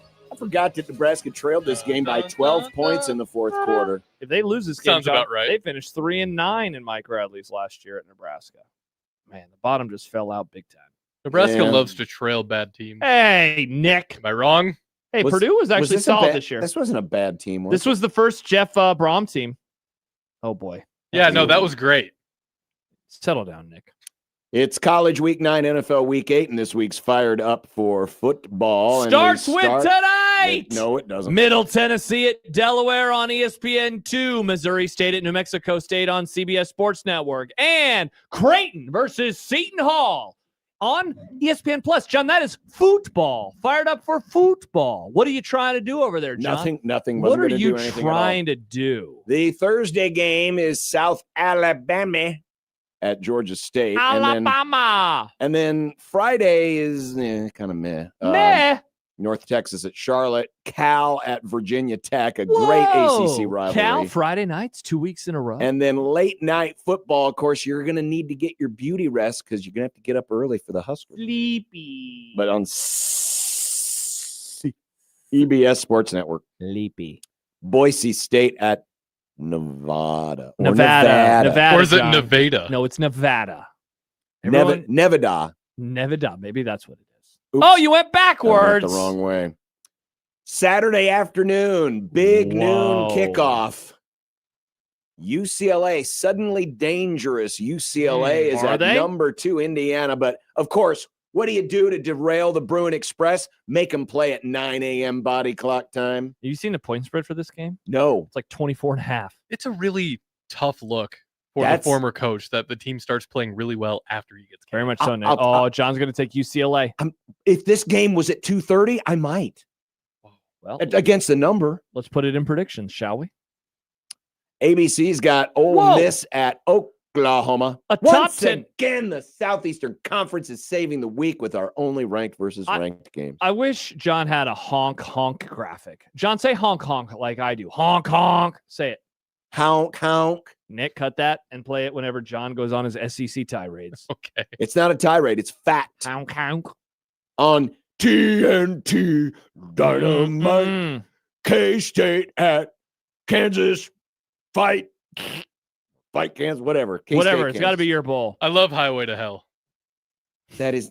Sorry, it sounds like the same song. It's like an Italian. It's like a Mexican food, says John. All the songs are the same 5 notes. ESPN at 2:30 has the other ranked SEC game. Number 15 Missouri and number 10 Vanderbilt. Holy Commodores! They whooped up on that LSU ass last week. Thank you very much, Diego Pavia. Are you going to guarantee them to make the playoff, or are you going to still be a coward? Guarantee that Vandy makes a playoff? Yeah. Oh, sounds like you're a coward. If they're so tough in the tough SEC, you should pick them. But again, soft, weak, soft, weak. Hold on, baby. Hold poop. on. Squeeze. Why do I have to guarantee they get it? You guarantee that Indiana's making the playoff. Boom, guarantee. No, Washington's not. That's some weak sauce, Washington's not making the playoff. Why would I guarantee that? I'm an idiot. All right. Who's the 4th Big Ten team? Go. None. None Big Ten. I like that. That's I know you do, you freak. Speaking of the Big Ten, the fight for the hog, the pig, the sow, whatever you want to call it, Floyd on CBS. I'm glad Gary Danielson gets to go out at least once doing a Floyd of Rosedale game. Sure, why not? Rosedale, Minnesota. at Iowa. On ABC, Alabama is at South Carolina, which earlier this season looked like an inviting game, and now South Carolina, that's Stinky. a team who has circled the drain, baby. Oh, God, now South Carolina listeners going to be triggered and responding to us for Good. 4 weeks. Big Ten Network's got Illinois at Washington. God, that's so weird that that's a Big Ten game. And Fox has number 11 BYU at Iowa State. And, oh, baby. Fox Sports 1, 11 a.m., Nebraska Northwestern. Michael and I, 16:20 the pregame Saturday from the Blur Events tailgate. And Nick. And Nick, hopefully. And 8:30. 45 minutes of extra rest because his wife allows him to park the station vehicle in his garage. And then Big Red Overreaction, which we now can say is back on schedule because the call screener screen is back. With Josh and Mr. Fart. On both 1620 The Zone and 1019 The Keg. Thank you, FS1, for picking this game. Oh my gosh, so we that love you. our schedule and Josh Odson's sanity is preserved. I wonder if Matt will return the favor of me buying lunch and buy lunch. You think he can afford lunch? Yeah. He's young. No, young people don't have money. He's doing great. Yeah, he could probably buy Josh real chicken from like, I don't know. KFC? He could go over to Tracks over here on 60th Street. Have him go to the supermercado. Or go to the Alpine Nick, Inn. now we're cooking. Go to the Alpine Inn and bring back some of the raccoon. Now we're really cooking. I love Alpine Inn. I am way in on You this. want to eat a raccoon? We should ask him if they Now, my guess is do they have good internet there? You should do Big Red Overreaction from the Alpine Inn. If any of our sales staff is listening, let's do that. I would be happy to do the show at Alpine Inn. Saturday night. Whoa, an ESPN Plus game. Is this the first time ESPN Plus has appeared on the graphic? No, but it's a very light evening schedule. I had to stretch a little bit here, and that's why TCU and West Virginia at 5 o'clock on ESPN Plus is on there. Another ranked on ranked. And Stanford at Miami on ESPN. Whoa. ACC Network at 6:30. Boston College at Louisville. I don't believe it. Another ranked on ranked game, as Nick said. Where, Nick? LSU. SEC. Honk. Honk. I haven't got that cut out yet, John. Give me a sec. He hasn't even marked it. Number 3, Texas A&M. Number 20, LSU. I have an opinion. I think LSU might win this game. I'm kind of on your side there. Brian Kelly boys. NBC gets stuck with Michigan No, State. they don't get stuck with this. Is a hard-fought rivalry. Whoop that ass, Blue. Go Blue. Maybe Michigan will be the 4th playoff team. If they win out, they'll make the playoff at 10-2. With They- that night, they ain't winning out. I'm surprised they didn't ban this. They ain't so they'll winning lose out. the game and then beat Ohio State. Is They that what ain't you're winning saying? out. No. SEC Network, number 17, Tennessee at Kentucky. ESPN2's got Planet Houston at number 24, Arizona State. And the late night option, again, very light, Colorado at Utah at 9:15. What were you saying? They'd I'm surprised they didn't ban Michigan and Michigan State after because the thing a few years ago, the happening. Yeah, now it's a night game. Yeah, but was that at a Michigan State game? Yeah. What? Yes. Yeah, it was those two schools. Yeah. They fought each other. Yeah. Remember the? Oh, I thought they got all Anchorman on each other. No. I thought you were referring to the time Mr. they H. put Mr. H on the big screen. Oh, that was No, that was Michigan State. It was a Michigan It was State at game. No, Michigan he was State. talking about the fight. Remember the fight in the tunnel? I forgot Yeah. about the Mr. H thing. Yeah, the Mr. H thing. I think about that more. Don't forget. Number 8 week in the National Football League. Garbage. Vikings Chargers on Thursday Night Prime. Go Chargers, go. Eagles Giants on Fox at noon. Whoa. Really? Bears Ravens on CBS at noon. By the way, Lamar Jackson limited Lamar. at practice today. So But he he's was up- back, folks. He was there. Is it because of that video of him getting street food after midnight? Sunday at 3:25. Pat Summerall and Tom Brookshire will have the rematch of Super Bowl 12, the dumbass Cowboys against the Denver Broncos. Okay. They're playing. They're Why are we dumb and they're not? because they have the horse D. They trailed 19-0 going into the fourth quarter and needed 33 points to win. Why can they not be dumb too? We're both dumb together. Because they're not the dumbass Cowboys. If the Cowboys can score a lot of points on this Broncos defense, then I am officially on the bandwagon for this offense, which I already am. Go Cowboys. Okay, well, so if you're already on the bandwagon, you don't need to be on the bandwagon. Then I'll be again. fine with making a trade, John. So That's what I'm saying. Make a trade. So again, bring in Max Crosby. So you're a typical Cowboy fan. You're Here on the we go. No. Sunday Night Football. It's the Aaron Rodgers. Well, yeah, it's the Aaron Rodgers Bowl. I don't know who I to root forgot that for. his original team was the Packers. Packers at Steelers. The answer is the Packers. You root against Aaron Rodgers. Do you know how much I hate the Packers though now, Nick? But do you love Aaron Rodgers? Yeah, but No. you tied them. It'll make your win look better in the net ranking. Oh, Or, the I'm sorry, enemy of it'll my make your enemy tie look better is in the my net tied ranking. friend. I don't know what I want. Here's what I'm rooting for. Ultimate pain for the loser. A comeback, a bad play, fumbling, farting the football, whatever happens. I want that to happen. Farting a Fart football? of football. That'd be bad. But And as we talk to Mitch, Monday Night this Football, sucks. No Daniels. Commanders and Chiefs. No Daniels. Yeah, but you know what? Mariota's not bad. He won. He went 1-1 as a starter earlier this year. Yeah, he'll be bad in this game. They'll be bad in this game. Chiefs by 100. By the way, Jaden Daniels he has taken a step back. The Sophomore, whole team has. sophomore Whole team has. slump. This was a classic regression candidate, and they have regressed as hell. The out-of-market games. Stinky. Dolphins, Falcons, Jets, Bengals, Browns, Patriots, Bills, Panthers, Niners, Texans in the noon window. Bucks, Saints, and Titans, Colts in the afternoon window. Yeah. Wow, what's the best out-of-market game? Bills, Panthers? I'm serious. It might be Bills. Yes, That it one is. might be By good. record, it is. What do you got for us, Nick? Guess what I'm not watching on Sunday? Football. That, because you're they're an idiot. racing in Mexico Don't care. at 2 p.m. Don't care. Get to the grades, John. Whoa. C+.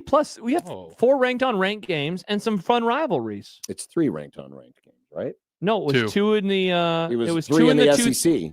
2 in the SEC. Yeah, it's 2 in the afternoon and 1 at night. Oh, okay, you're right. It was 3. And the reason why I went C+, this is actually more to reflect some of the A weeks that we've had. We've had some really good weeks. The 11 a.m. window, say for the Nebraska game, is pretty light, and the evening window is pretty light. That's fair. So that's why I wanted to amplify the other Previous A's. weeks, we've had some great weeks so far. We had some And great weeks. NFL, I got a B minus. Yeah, though I'm a C+. I should have gone in the C's. Yeah, it's not a great day for football, but I'll watch it. I'm happy that there's not a London game. That'll be nice. There's not a London game. There's not a doubleheader. Like, this is a normal week of football. Yes, it is. Though there are 6 teams that are not playing, so that's a lot of teams. Including your Los Angeles Rams. Sam writes, what did the Packers do? Sam, you know what you did. You know what you did. You whooped on that Cowboy. No, ass. they did not. They did not whoop on any ass. They allowed 40 points. Oh, the Packers defense. They're so good now that they have Micah Parsons. Yeah, when you play the Browns, congratulations. What happens when you play the Dallas Cowboys? They didn't even have CeeDee Lamb that game, and they still scored 40. If they would have had CeeDee, they might have scored 50. And they still would have tied. Well, they switched to MP3s Probably. I don't even understand that joke. because CD. They should call him Cassette Lamb, am I right? No, not after 8-track that. Lamb. Betamax Lamb. You are a beta. To the max. Vinyl album Lamb. The sound is better. People say it's warmer. Wax record Lamb. One of those weird things that is just a megaphone that the sound Phonograph. comes out of. All right, let's do dumb. Well, I Mistakes. mean, that was a new invention the last time the Cowboys went to a Super Bowl. What did I ever do to you, John? Sorry. What did I ever Jarrett do? was what, 60 when that came out? Yeah, well, no, he was he actually was in in his 80s because remember, No, he's he's in going to his live 50s. forever. Oh, yeah. He's going to live forever. Coming up next is Dumb Debate. Jordan says, to be fair, the Dallas Cowboys do have the best offense in the NFL. Thank you, Jordan. They do. Matthew Stafford and Yeah, exactly. It's not the Rams. and Devontae Adams. It is not the Rams. Yeah, I Dallas know. Cowboys. They are sub-Rams. It is the Dallas Cowboys. They are sub-Rams. Listen, we whoop the team that beat Kansas City. Do you know how much they don't have a defense, so they know every drive they have to score. And they score almost and yet every they drive. didn't because the Rams have a thing called a defense. But that's the thing. So you don't have to do it. So your offense gets to stink. Defense. My offense can't stink.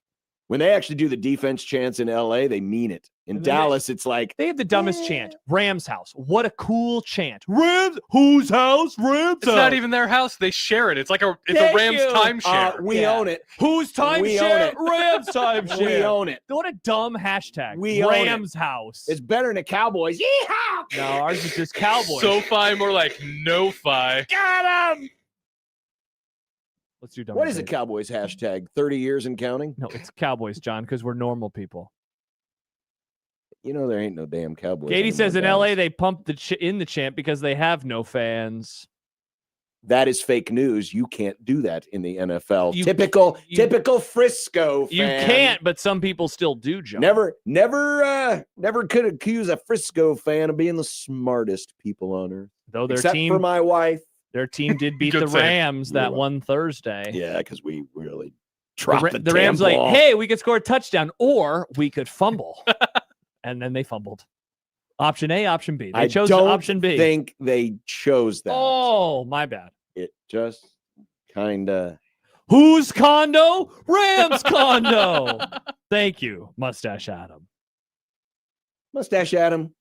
Ram House, is that a brothel? Go to hell. Writes Mike. All of Instead you of can go to landlords, hell. the Ram The lords. jealousy I'm hearing right now There ain't no from jealousy. you people And is I do rich. mean you It's people. I mean, anything's rich. better than Hard Rock, John. Hard Rock. The only cool thing about Hard Rock is there's a Formula One track attached No, to it. that is not the only Okay, it's thing not that's attached cool. to it. It's a temporary. It's called their parking lot. It's not temporary. It's always there. Now, I like that they put the thing over the seats, the little soccer style roof, and they changed the color. The seats used to be ugly as I hell. hate that roof. Yeah. You do? Yeah. You're an I idiot. think it looks goobery. You're a goober. Dumb debates. If that isn't dumb enough for you, next on Mm. 1620 The Zone.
would be nice to have a boat. Throw. It would be nice to have a boat. Throw. It would be nice to have a boat. Throw. It would be nice to have a boat. Throw. It would be nice to have a boat. Throw. It would be nice to have a boat. Throw. It would be nice to have a boat. Throw. It would be nice to have a boat. Throw. When you're gone.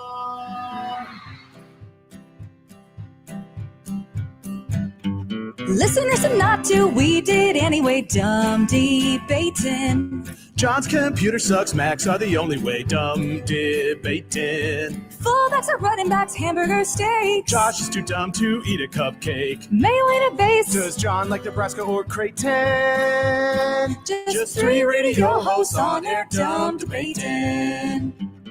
Die for the pylon or give up on the plate, dumb debating. Millennials are great and old should go away, dumb debating. Rarely do we find any common ground. Josh wants his food to be the best around. Even if it gives him fatal flatulation.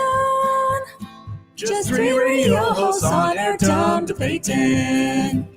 When a tree falls down and nobody's around, you can bet your ass it won't make a sound. Water ain't wet, you know nothing about hydration. Just three radio hosts on air, dumb debating. Just three radio hosts on air, dumb debating. Oh, Charles, stop strutting. You were mad that they were moving to ESPN. Hey, look at this. By Popeyes. Let's go inside the NBA. Is this the greatest Inside the NBA episode of all time? Inside the NBA on ESPN, and they're eating Popeyes. No, they're not eating Popeyes. Oh. They're not eating. They're literally, there's coffee cups on the table, but They there's could no. eat it, though. Well, are you saying that only certain people eat fried chicken, Josh? No. Is that what you're saying? Yes, all people named Ernie. I'm If your name is Ernie, you're a fan of Popeyes. Dude, I would hope that they would have a little Popeyes in the Studio J. Well, if they did, I hope they ordered it the date of the last Inside the NBA on TNT because they'd just be getting it right now. By the way, Joey, our friend Joey, who is one of our fine producers, just said NBA tip-off ain't right.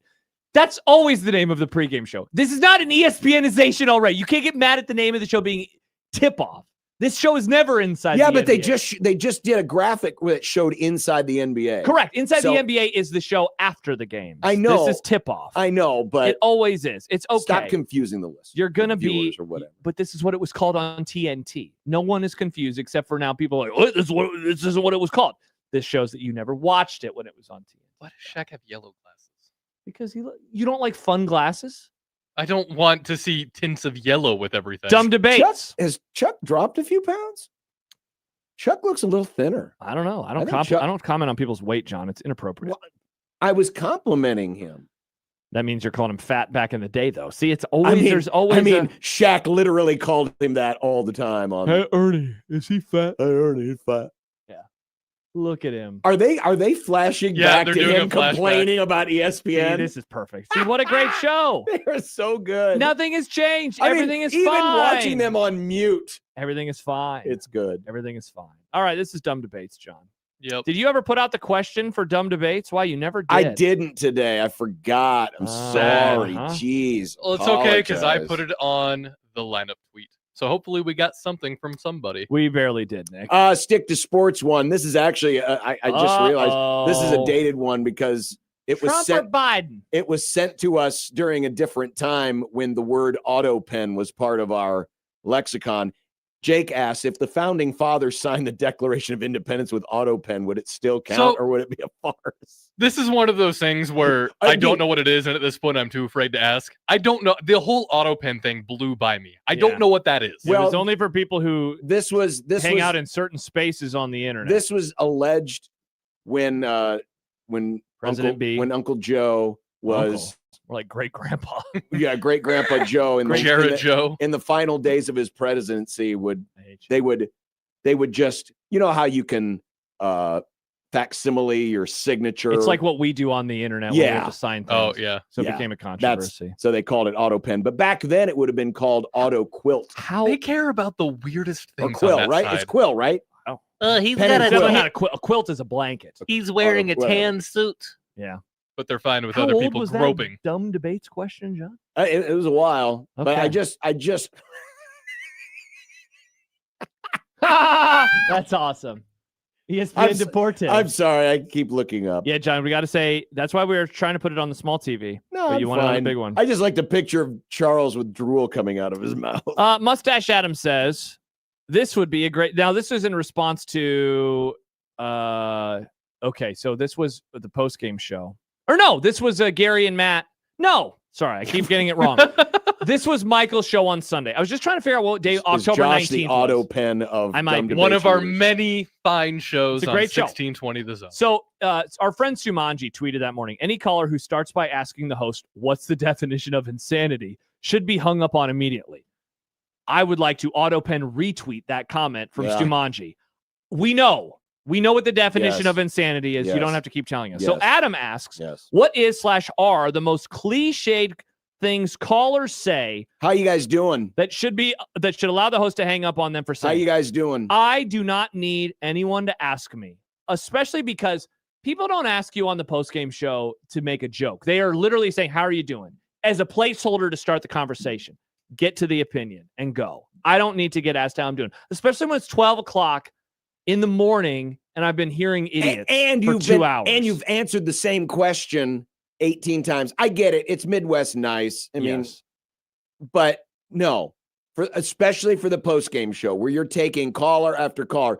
I will accept the first caller to ask, how are you doing? But every call after that, just jump in, go to the point, say your piece about how much Uncle Don sucks. Have it taken, don't suck, John, as Jim Rome would say. Star Wars Fiend says, first-time caller, long-time listener, so effing annoying. I actually don't mind that, whether it's a bit or if it's true. If it's true, I think that's actually cool. Like, that's awesome. Sure. What happened that you wanted to call for the first time? Like, that's a fun story. There's a story attached to it. Yeah, I'd say that one, John. That, like, oh my gosh, and we dealt with that with the Kansas City show because we were using internet that had us 5 seconds off of the callers. Yeah. That was terrible. That was not good. That was not good. I'm going to put out a quick parental advisory. The next question I plan to read. Is this about the survey or the study that I looked up earlier off the air? Oh, 5 to 7 minutes. No, not that one. Not that one. If you're wondering, something takes 5 to 7 minutes on average for men. Or is it 6 to 7 minutes? But the question will have some adult material in it. We'll give you a moment if you have young children in the room. Viewer discretion. Nick had one. He said he pulled from what, a podcast? Yeah. Okay. Go ahead. You do yours on all. Well, it was the Dale Jr. download, and they were discussing is grilling cooking? Because you have somebody coming over, you say, I'm going to grill a steak. You don't say I'm going to cook a steak, right? I've heard people I'm going to grill a burger. I'm not going to cook a burger. Ooh. Is grilling cooking? Ooh. Well, wow, is water wet? It's a form of cooking because you are heating up and changing the chemical dynamic of the food. But I get the spirit of the question because if we're going to grill steaks, I'm not going to say I'm going to cook this steak. I'm going to grill it. And then the other argument that they had made was if you're cooking something, it has the image of multiple ingredients, whereas steak or something, like, marinating, but that's interesting. So the there. Grilling component of it is because there is not a lot of different things that you're doing. Yeah. Okay, you're seasoning it, but then you're just grilling. Right. Whereas cooking requires a little bit of but if you're TLC. But if you use your grill as like I have the grill/smoker and you're doing ribs or pork, pork butt, you're doing a lot of prep. Baymon says Charles says, searing animal flesh is cooking. I love searing flesh. John loves to sear flesh. I love that seared flesh. I think in the spirit of the question, though, at the same time, it is a different thing. I don't like cooking, but I like grilling. So let's move it indoors here, people. Okay. If you bring out like we have one of those flat top skillets, the kind you plug in, just the little one. Mm-hmm. Are you cooking or are you? Oh yeah, what is that? That's cooking because you're inside. That is cooking. Yeah, you're not skilleting. But why? But like if you're frying burgers in a pan, is that cooking or is it frying? How specific do we get here? I feel like it might just be an indoor-outdoor thing because I think whatever you're doing inside, it's what cooking. if you have one of them fancy kitchens? You got all the pots and pans outdoors. Now that's fancy. That's a great question. That's fancy. I don't know. Because I think everything you're doing inside, if you're frying chicken inside, you're still cooking. I don't know what it is. I can't answer this question.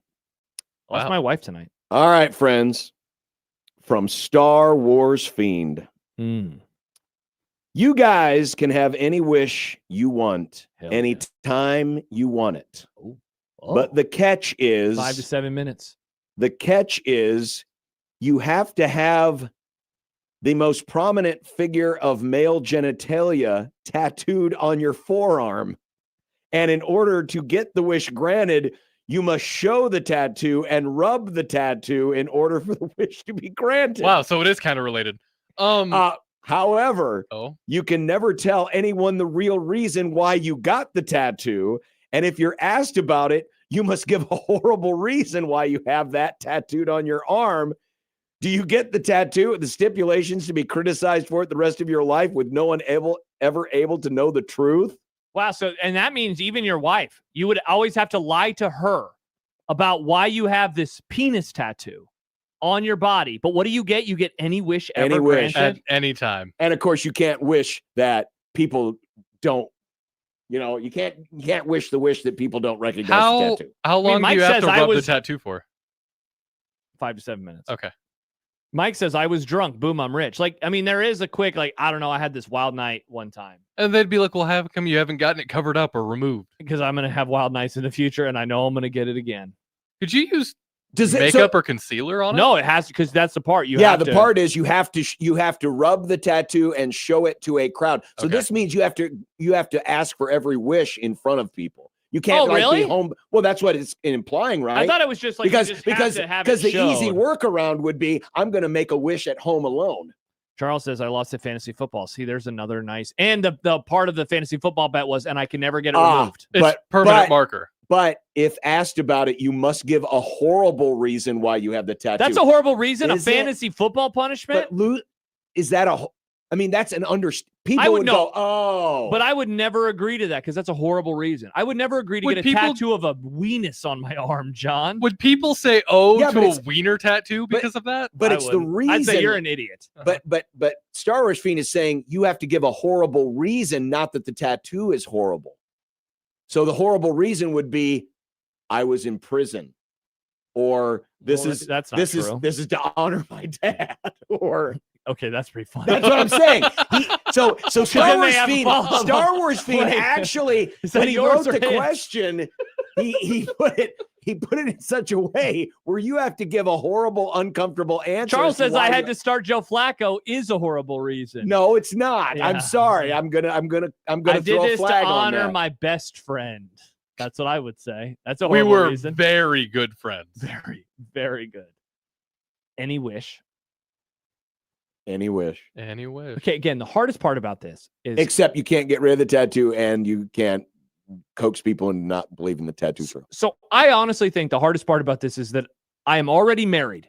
Not from a lot of horny men right now are saying, yeah, but no, it's because she would know that I didn't have it and then I suddenly did. And she would have so many questions and I would never give her a straight answer, which would probably piss her off something fierce. If you're a single man and you have this, whatever happens with your love life, you will always be able to say, yeah, but I did this weird thing. But the person would be like, wow, but a lot of other things are going well for this person. They have a great condo. Whose condo? Josh's condo. Ram's condo. You'd get to do it. Like, wow, he has nice clothes. You know maybe one of your wishes would be about a certain thing that you have. It's a great thing. And so it would be okay. But with me, she already knows, like, you've never had that tattoo. Why do you suddenly have it? And why aren't you giving me a straight answer? Also, that's it. I think I'm doing it. Also, you would have to live with an arm sleeve or long sleeves all year round. Or I just have a penis shown on my arm forever. Right, but would you want to show it off if you're not using it for what you're supposed to be using it for? I don't know. I mean, I got this. Everything else is going so well for me because I have all these wishes that I'm going to say, oh, well. Dave kind of brings up a good point. What you does could Dave say? make it the centerpiece of a whole sleeve. Oh. And you could surround it with other pieces of genitalia. No, I'm also This is my peen sleeve. I'm also going to throw a flag and say it has to stand alone. Mulva. It must stand No, alone. that wasn't a part of the dumb debate. But I'm going to do that No. because yes, I'm going to do that. I'm going to help Star Wars Fiend out. He helped us out. We're going to help him out. This is unreal. You're Because making it. because the idea is you have to have now. Honestly, one of the hard decisions for me is I would have to have a tattoo. That would be so cool. Would it be? And I hate that. Would it be more or less embarrassing to have a big tattoo versus a small one? Because it just had to be detailed, right? It didn't have to be. Oh man, there was no size limit. I had another. Josh is finding random crap. I had to go over and get a couple things. You got the tattoos of Weens book. Better. I have the super bad book of all of the penis drawings from Oh the my movie. God. It's in my car right now. It came with the DVD when I bought it in college. What if the tattoo had to be of one of the drawings from Superbad? There are some very good drawings in there. Very good drawings. Very veiny drawings. They're one of them in particular, very veiny. Yeah, I think I'm doing it, man. I think I'm doing it. You know. So, and yeah, Jordan, hopefully your wife is smart enough to realize that the penis grants you wishes. Exactly. So maybe that's the workaround. You don't tell her what it is, but you're like, "Hey, what's that penis on your arm?" I don't know. What would you, if you could have anything right now? What would it be? Nice. And then suddenly you get it in 5 to 7 minutes. Yeah. My tattoo is a grower, not a shower, writes Charles. I think I'm doing it. Nick? Yeah, hell, why not? John? Yeah, sure. Tattoo John. John's first tattoo is a peen. Classic John. Because it actually might be fun to have to come up with a new bad excuse every time. Just a new bit. That is a funny bit.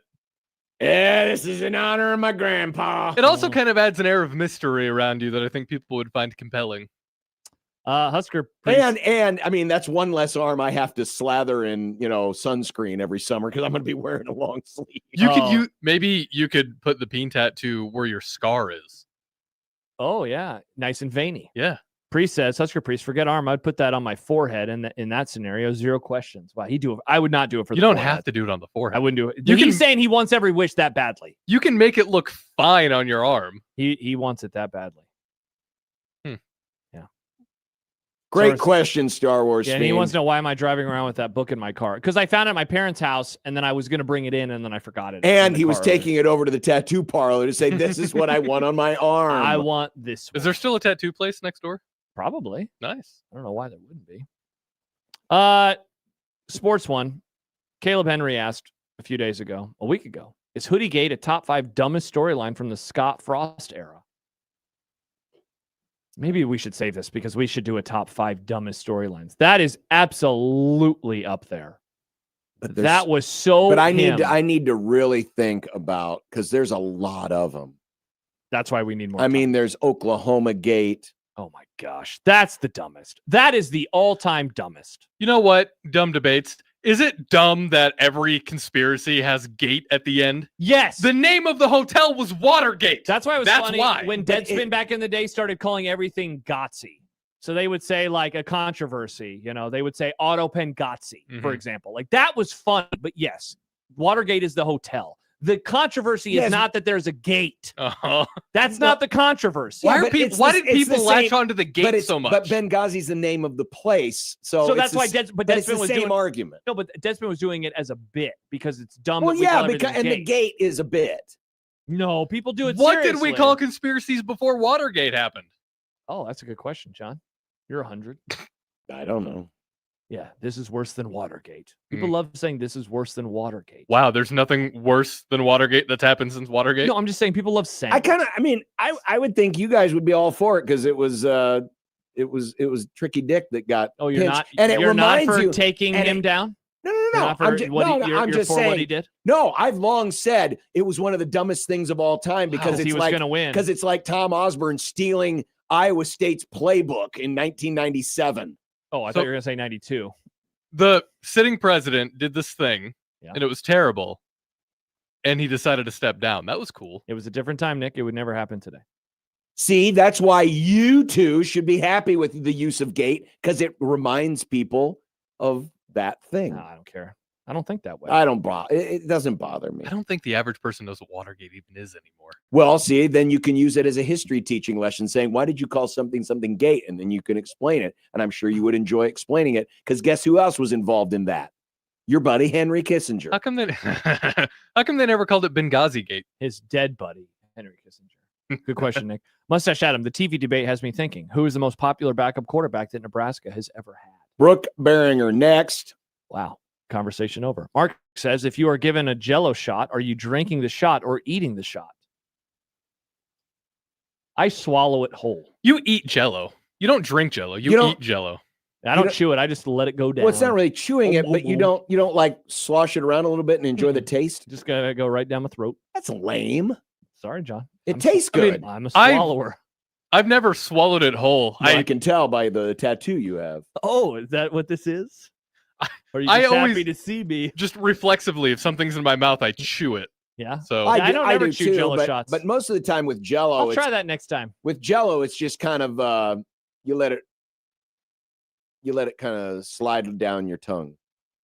Interesting. So you can enjoy the taste. I enjoy a good Jell-O. It's sterile, and I like the taste. I miss having the Jell-O that Mom would make, where she would put fruit in it, mix it with fruit cocktail, and then cover it in whipped cream and shredded cheese. The shredded cheese is a step too far. Oh, here we go. Oh, but now it's too far. Nick, Mr. Steak and a side of cheese. My grandma used to bleep out of My grandma used to put mandarin oranges in Jell-O. That was delicious. I loved it. it. I hate fruit in Jell-O. That crap is stupid. You just hate fruit. No, I love Mr. fruit. Scurvy. I mean, this isn't even cooked fruit, Josh. This is I just don't want it in fruit. Jell-O. Jell-O is a dessert. I don't want no fruit, no dessert.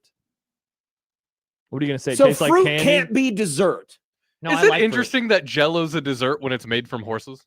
No, good point. Horses aren't dessert. How in the world can fruit not be a dessert? I just don't want it in Jell-O. I love fruit. I just don't want it in Jell-O. The fruit complements the Jell-O. It's good. Yeah, I'm good. I don't need it in there. You are so weird when it comes to fruit. You are just weird. Yeah, Jordan says that is so 1970s. Exactly. This is Well, from of course, it's not. I was a kid in the 70s. See, why is John allowed It's to have not- nostalgia, but I can't have nostalgia for inside Putting the fruit NBA? in Jell-O isn't the I same have thing as nostalgia putting for eggs inside in the Jell-O. NBA on NBC is what I meant to say. It's not even close to an aspic. Marcus says, what is this, X-rated dumb debates? Yeah, this has been a little wild today. We're talking about Jell-O. Charles says, fruit and Jell-O is like raisins and baked goods. Deplorable. I'm not a huge. Why are people so weird about fruit and Jell-O? Jell-O's fruit flavored. Fruit is fruit flavored. I don't They know, go Nick. together. I don't Michael know, says Nick. shredded carrots and orange Jell-O. School and potlucks had that all the No, time. no, See, no. that's no, no, bad. no, That's no, no. disgusting. I didn't say shredded carrots. I said shredded cheese. Vegetables don't go in Jell-O. Fruit goes in Jell-O. It was- 70s were the dumbest. It was just a little shredded. They were. It wasn't a lot 2020s of now, shredded number cheese. one. It was just a little shredded cheese across As the a top. treat, what are you, a cat? The As a the treat, it cheese, was pretty the damn- cheese is. I'm drawing the line there. It But was fruit good. in Jell-O is perfectly It was normal. damn good. I enjoyed the hell out of it. Charles says, what about penises in Jell-O? No. Only Oh. 5 to 7 of them. No. Oh, Oh my God. Spike Lee looks like, what in the hell is that? That's a fun outfit. That's a a nice nice outfit. outfit, Jinx. And that's dumb debates, Yes, it was. folks. And now it's time for content, Nick. It Is that is what I'm time for hearing? content. Are they saying, they're getting in our ears, John, and they're saying it's time for content? Well, coming up today in content, the NBA? Mike Elko had a very different response than Matt Rule did when it came to a certain subject. Elko from Delco? You will hear that. Delco. The Oreos. Oh, we never did get to the. Maybe if we have time, what's up? I do want to play something from last night's NBA broadcast. Thank you. Involving the real GOAT. Caitlin Clark? The real GOAT Lewis of Hamilton. basketball. I thought you said you didn't watch last night. Now I you're- didn't, but I saw this on the Twitter. I and- was watching this live. I was laughing very hard. All right, we'll get to that and content next on But- 1620 The Zone. But what? But first, John, speaking of the association, it is back. And right now, if you go to Underdog, download the app. Underdog. Go to the website, Love me some underdogfantasy.com. Underdog, There baby. are games tonight. They Lot will of games. start soon. One of them involving many the Knicks. games. I just saw Donovan Mitchell walking on the court for the Cavaliers. Higher or lower? John, that's what you do. Find a player that you like, or if you're a hater, that you dislike, maybe you pick that person to go lower on something. You pick another player to go higher. Or you dislike them, but you know they're going to go off because they're going against your team. It's kind of like the Dallas Cowboys offense versus another team's defense. You know that they're going to cook. Exactly, John. Cook and you or grill, Josh. They're going to do both against the Broncos on Sunday. Either way, you can do it in Nebraska. What glorious words to hear. John, you can do it in Nebraska. And we got a promo code 1620 the zone. You absolutely can. In fact, I'm dialing up the Underdog Fantasy app right now. So I'm going to have a little fun with the NBA tonight. And you can too, because right now, I'm saying right now, if you're a new customer to the Underdog Fantasy app, you can download that app today and use promo code 1620 the zone. Score $100 in bonus funds or bonus entries when you play your first $5. That's promo code 1620 the zone with Underdog. Make picks, win money, must be 19 plus and present in Nebraska. Terms apply. See assets.underdogfantasy.com for details. Concerned with your play, call 1-800-GAMBLER or visit ncpgambling.org.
Unsportsmanlike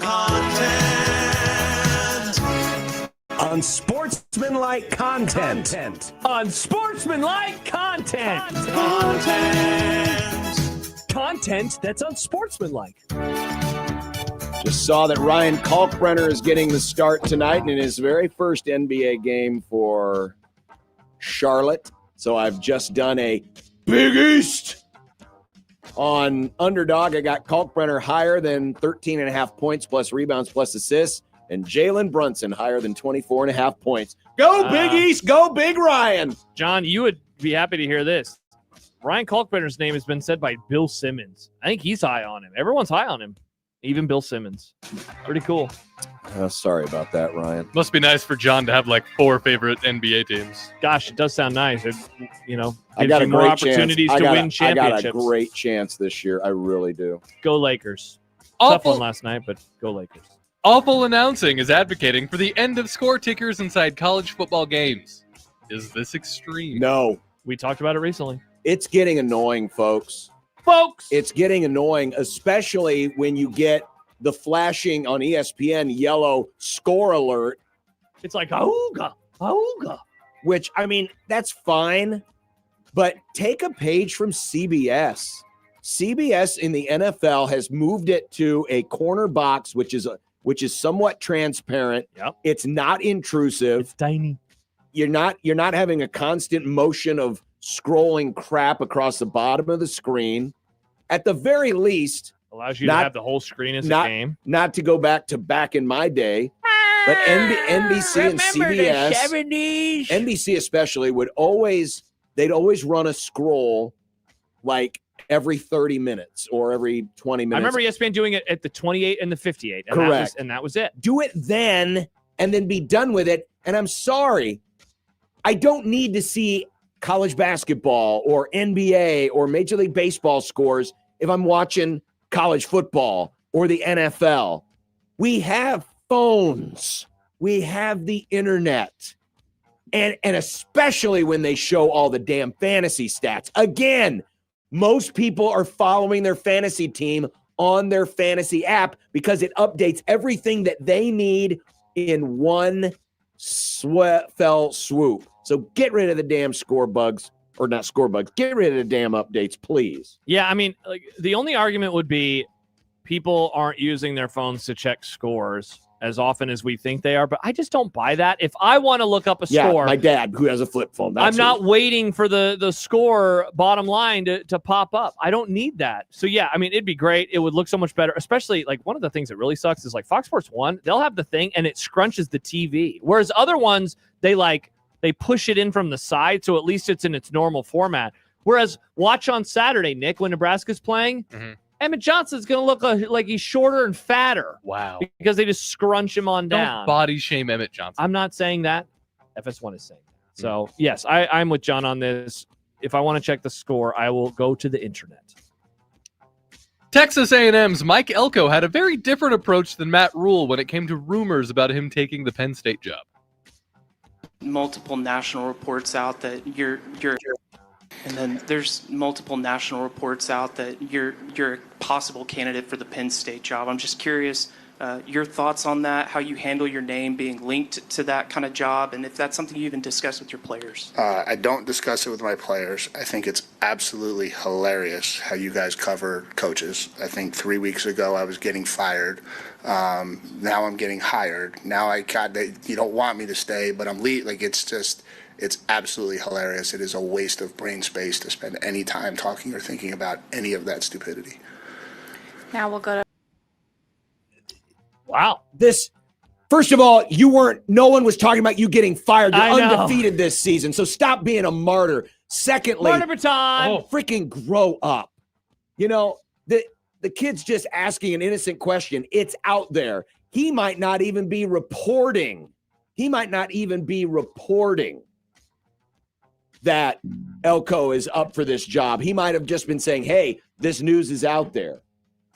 What are you talking? There was a martyr baton. Oh, okay. Yeah. I mean, just seriously, this guy needs to lose. Wow. Go LSU, kick the crap out of Texas A&M just to send Mike Elko back in his place. Mike Elko, you are a dumbass. And now, guess what? The rest of the year, we're doing Mike Elko to Penn State updates every day. So, Tyler, what's his name? There at Lions 24/7. Oh. I need a Mike Elko Penn State update every single day. What happened to and that bit? everybody else should do it as well. And then they should send Mike Elko letters and send him emails and drive around his house with a bullhorn saying, "Hey, Mike, are you taking the Penn State job?" Just to annoy that jackass. I've been working with John for over 13 years. Mm-hmm. Thus, I am never surprised by any opinion he has anymore. I am stunned by this. I thought he was going to be like, yeah, good job by you, Elko. This is really dumb. What? I just thought that that's what you would say. I can't believe this. No. Because you're on my side. I agree with you wholeheartedly. He has been doing the martyr baton. They wanted me fired. Nobody wanted you fired. Nobody wanted you fired, you dipstick. They've been very happy with him. He's done a really good job so far because they're not classic Texas A&M and that everyone thinks that they're like all that in a bag of chips. Like they just keep winning football games in usually impressive fashion. Now their defense did give up a lot of points. But wow, it says a lot about Elko that you're rooting for Brian Kelly. You just said, give me another heaping of gumbo. Dump it on my head, Daddy. He ain't getting that He ain't getting that. Let me put some damn Jello playoff and bid whipped cream and but cheese on that gumbo. But God, this guy. A problem for a king. This guy is. But it's Jello with this guy is cheese in it. So insufferable. I mean, he is really annoying. You can be annoyed and say, "No, we're not talking about it. Next question." Yeah. And that's okay. They want to be But fired. when you come back with you media people, you know what? And here's the other part of it. What? And another thing. The people who represent coaches like Mike Elko are responsible for leaking this crap anyway, because guess who's going to get a better deal from Moneybags Trev Alberts to keep him in College Station? Yeah. Shut up, Mike. Got him. Woo. Yeah. Wow, I feel worn out from that. Nice. Get a cigarette, Nick. The Athletic ranked the top 25 college football stadiums. Nebraska. Oh! Came in 14th. Oh. Uh-oh. Does this mean they're not going to renovate Memorial Stadium? Wow. A lot higher than I expected them, John. I was wondering if they would even be on the list. Teams right in front of them, if you're wondering. Ben Hill Griffin Stadium, that's where Florida plays. Sanford Stadium, that's where Georgia plays. Bryant-Denny Stadium, that's, of course, where Alabama plays. Clemson's own Memorial Stadium right behind them. Wisconsin's Camp Randall, et cetera, et cetera. Yeah, maybe Dannon's going to use this to reason to say, we're really good. There's no need to adjust anything. We should spend billions of dollars. Now, in fairness, when you read David Ubben's two-paragraph synopsis, it's all about the sea of red. It's about the sellout streak. It's about the tunnel walk. It's not about, hey, you can't walk around this stadium. Hey, it takes forever to get a beer. Hey, the seats are all planks and it's hard to sit down. It's cramped. And it's not really about the functionality of the stadium. It's about the vibes. It's about the vibes. Yes, it is. It's about the vibes of the stadium. So maybe I don't think it was being rated on how fan friendly it is. Maybe they'll use the private equity money to rebuild the stadium. Charles says, "What's in that Jello? It's a martyr baton." I'm sure some people put cucumbers in. Gross. I hate those people. I think cucumber lime Jello would work. You guys are freaks. It'd be refreshing. Read the next question, please. You might be onto something there, Nick. Can either of you explain to me the Russell Wilson, Sean Payton stuff and whose side are you on? Do you need help, John? I got you here. Yeah, please. Okay, so Sean Payton, in his press conference after the win on Sunday, he said, "I have a ton of respect for the Giants organization. I spent 4 of my early years, blah, blah, blah." They found a little spark with that quarterback. I was talking to John Mara not too long ago, and I said we were hoping that change would have happened long after our game, saying, I wish that Russell Wilson still would have been the starter instead of Jackson Dart. So then Russell Wilson tweeted, what do they call him, Nick, when you don't tag somebody? What do they call those? Subtweeted? Subtweet, thank you. Classless, but not surprised. Didn't realize you're still bounty hunting 15 plus years later through the media. And then he added a hashtag let's ride and some laughing emojis. That was the context for that? Now, here was the biggest thing for a lot of people. they were like, oh my gosh, he's not a robot. Because Russell Wilson normally doesn't engage in any of these types of waters. A PR person's wet dream. Exactly. He is trying to be. There will be no tattoo of anything on his arm. No. He would never allow such a thing to happen. Well, he's got his hot wife and he's got a lot of money. He's got all of his dreams. So. I don't like Russell Wilson. I don't like Sean Payton. I am going to go with Russell Wilson on this one, mainly because he brought up Bountygate. That's pretty good. So, Russell Wilson, you have my sword or my tip of the cap. I'm probably not Your gonna get martyr involved. baton? You can take the martyr Your baton. arm tattoo? At my age, when you go on a rant like you just did, you just kind of exhausted all your energy. So I really don't have enough energy. Okay. To That's fair. pick Next a question side. it is. I just don't have enough energy to pick a side on this one. That's mainly fair. because to preview tomorrow, I don't care. Nice. Has Mike Trout played his last game for the Angels? Ooh, speaking of things that have been going on, John, did you see this? Well, Have you if- heard about this? If he is, he won't be playing for Kurt Suzuki, their brand new manager. He testified yesterday against the Angels because the former communications director, Eric Kay, excuse me, let me take a step back. He was alerted to, by Eric Kay, possible drug abuse allegations of former pitcher Tyler Skaggs. Yeah. And he basically was like, the Angels made all the mistakes in the world here by not doing anything else to potentially stop it. It would not surprise me if this is the end of the relationship. It's sad. I mean, this relationship needed to go anyway just to put Mike Trout on a team that actually wants to try to win. It's sad that it might have to take this and a lawsuit from a grieving family to actually expedite Trout's departure from the Angels. But it's kind of hard to think, given the ownership of that franchise and how inept it has been, that this won't be handled very ham-handedly and something stupid will come from it. Hell, something stupid could be, we'll show you, Mike. We're going to keep you here forever. That's a good point. But I don't know. I don't know if it can be possible. We'll see. From NCAA President Charles Baker. One of the reasons I'm interested in expanding the basketball tournament, I do think there are teams that didn't make the tournament that should have. And it bummed me out that they didn't get in. Oh. Bummed out. Is this the best reason yet to expand? He's bummed. He's a little bummed, John. He says, I have a wish and I have to rub my arm and it's going to get granted. How great is your life that that's the thing that bums you out? The actual odds that Charlie Baker was bummed out about any of the teams that were on the bubble and missed last year are about the same odds I have of agreeing with anything Mike Elko said in that soundbite a few minutes ago. Got him. No, this is not a bummed out. Oh, so is Roger Goodell bummed out that the Browns didn't make the playoffs? We should expand to all 32 teams. Ooh, Cowboys could make it. I mean, seriously, what are we doing here? At least be honest with us. At least tell us, hey, we want to do it for the money and, God knows what. But bummed out? Oh, I was bummed out. That's the beauty of sports is you only get a few teams that get to be happy at the end of the season and the rest get to be bummed out. It's the bummed out. Oh, no, you're yelling again. It's the bummed out, as Tom Hanks said, that makes it great. Fight says the NCAA saw Nebraska will win the crown. I thought we got to get them in the dance no matter what. I actually kind of like this because it's a dumb reason, but you know what? I kind of respect that. I respect that, as Connor Happer would say. Nice. Hello? Oh, there's nothing there. I was going to do a whole thing. It was going to be fun. Wow, that was great. Anyway. One more. Oh, there we go. He'll just go with that one. The NBA. Oh, wow. St. John's and Georgetown coming up next on Fox. Yeah.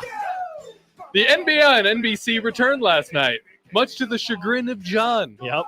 Did either of you watch much of it? And if so, you got any takes? The floor is yours. I didn't see any of it. I watched a lot of it, and it looked great. And yes, nostalgia is awesome. You love nostalgia. Let me have my 90s nostalgia for once, you big, dumb goober. At least my nostalgia brought back a real life Brent Musburger and not AI announcer guy from NBC. You're not allowed to make fun of AI. You love AI. I didn't say that. You love it. You I use it did- all the time. I don't use it all the time. I googled something, and here's what Al told me. Who am I doing an impression of, John? Al told me. It's that's done as sarcasm, Josh, because usually Al is wrong. Interesting. I liked it. I don't hate the score bug as much as I did the first time I saw it. I still wish that they would go back to the 2002 score bug. Why don't you push your glasses up your nose further, nerd? Also, next week's friend of the Grum, Noah Eagle, did a wonderful job. Honestly, how's Jack Collinsworth? You know, sadly, he wasn't involved in anything. Oh, I bet he got a sore voice from doing the post game on NBC. The other Probably. night. You know Yeah. what? In all seriousness, they made the games feel big again, and that's what NBC always does. I love the TNT stuff, and they're gone, of course. I got so tired by the way ESPN covers the NBA, and I'm really hoping that NBC and then Amazon, who does a good job with football, except that their play-by-play guy can't see anymore, I'm hoping they come in with a new attitude, a fresh attitude, and that it is fun to watch games where it's not just complaining all the time. It's not like an Mike Elko press conference is aired and then John yells. Do we have time for this? It's like a minute and a half. Yeah, let's hear it. So this was from was it pre or halftime? This was halftime of the first game. MJ, Michael Jordan, is a special contributor, and he was interviewed by Mike Tirico on the last time he shot a basketball. Listen to this story. Pick up a ball and just shoot? I haven't picked up a ball in years. No, come on. Just like walk past. There's got to be a hoop somewhere at your place. You don't see a hoop anywhere around here, right? I don't. But seriously, the last time you picked up a basketball and shot it? I was at the Ryder Cup. Yeah. And I rented a house from the owner. Sure. He came over to do pictures. He had grandkids. And I was meet and greet and thank him for allowing me to stay in the house. And he had a basketball court. He says, I want you to shoot one free throw. I said, really? Now, I already paid for the house. It's not like he got to see me. So when I stepped up to shoot the free throw, it's the most nervous I've been in years. Stop it. In years. Stop it. Come on. And reason being is those kids heard the stories from the parents about what I did 30 years ago. Right. So their expectation is 30 years prior, and I haven't touched the basketball. I hope you swished it. Absolutely. I got the most gratifying that made my whole week is that I was able to please that kid, not knowing if I could. I love that. He is such a psycho competitor that he was worried that word. He also said if he could take a pill like that could allow him to play like one more time, he would do it. Like that guy has to, I wonder if he's like depressed because he just misses the competition so much. Like that. I don't know if any former athlete has missed the thing that they did more than this guy. And that's what I love about it. Yeah, but he's missed it so much he hasn't shot a damn basketball. Think about that. Except that one time. That's a lot of love. That's a long time. Yeah. The GOAT. Dinner's next, 1620 zone.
When you knock us down, we're going to get up. And on the way up, we're going to bite a kneecap off. Crust is good on your pizza, not your ass. I will eat your ass first. He's tough as a Woolworth steak. And then it's going to take 2 more shots to knock us down. All right. And on the way up, we're going to take your other kneecap. I'm ready to hang them up, gut them, and skin them, and chop them up. You know what? I'm ready. My daughters aren't starving to death. I'll eat my neighbors. And we're going to get up, and then it's going to take 3 shots to get us down. And when we do, we're going to take another hunk out of you. Cliff, what are you going to take away as your best memory from playing basketball at Boston College? Probably just like going out to eat. Chuck has definitely been lost weight because they've been busting his balls all show long. There was one of the tweets that was something to the effect of, it was the meme of the hefty black kid giving the side eye. Oh yeah, I know that meme. Holding the cup, saying something about Skinny Charles, being sponsored by Popeyes. It must be killing him or something. Got him. Speaking of Popeyes, is that what you're having for dinner? No. Bummer. We had spaghetti last night. Spaghetti and meat sauce. Meatballs. Calling soccer. Meatballs, just meat sauce. Oh, calling soccer. So I'm gonna guess pizza. Nice. I'm gonna guess we have pizza. I'll find out. I've been told we don't know what the main dish is, but it's gonna be fries as a side. Heck yeah, Nick! I love fries. And it's going to be I love served fries, while too. Nick is sleeping on the couch after he asks the old lady, "Hey, can I park the news vehicle, station vehicle in the garage so I can get 45 minutes of extra sleep on Saturday?" John, that sounds like a euphemism.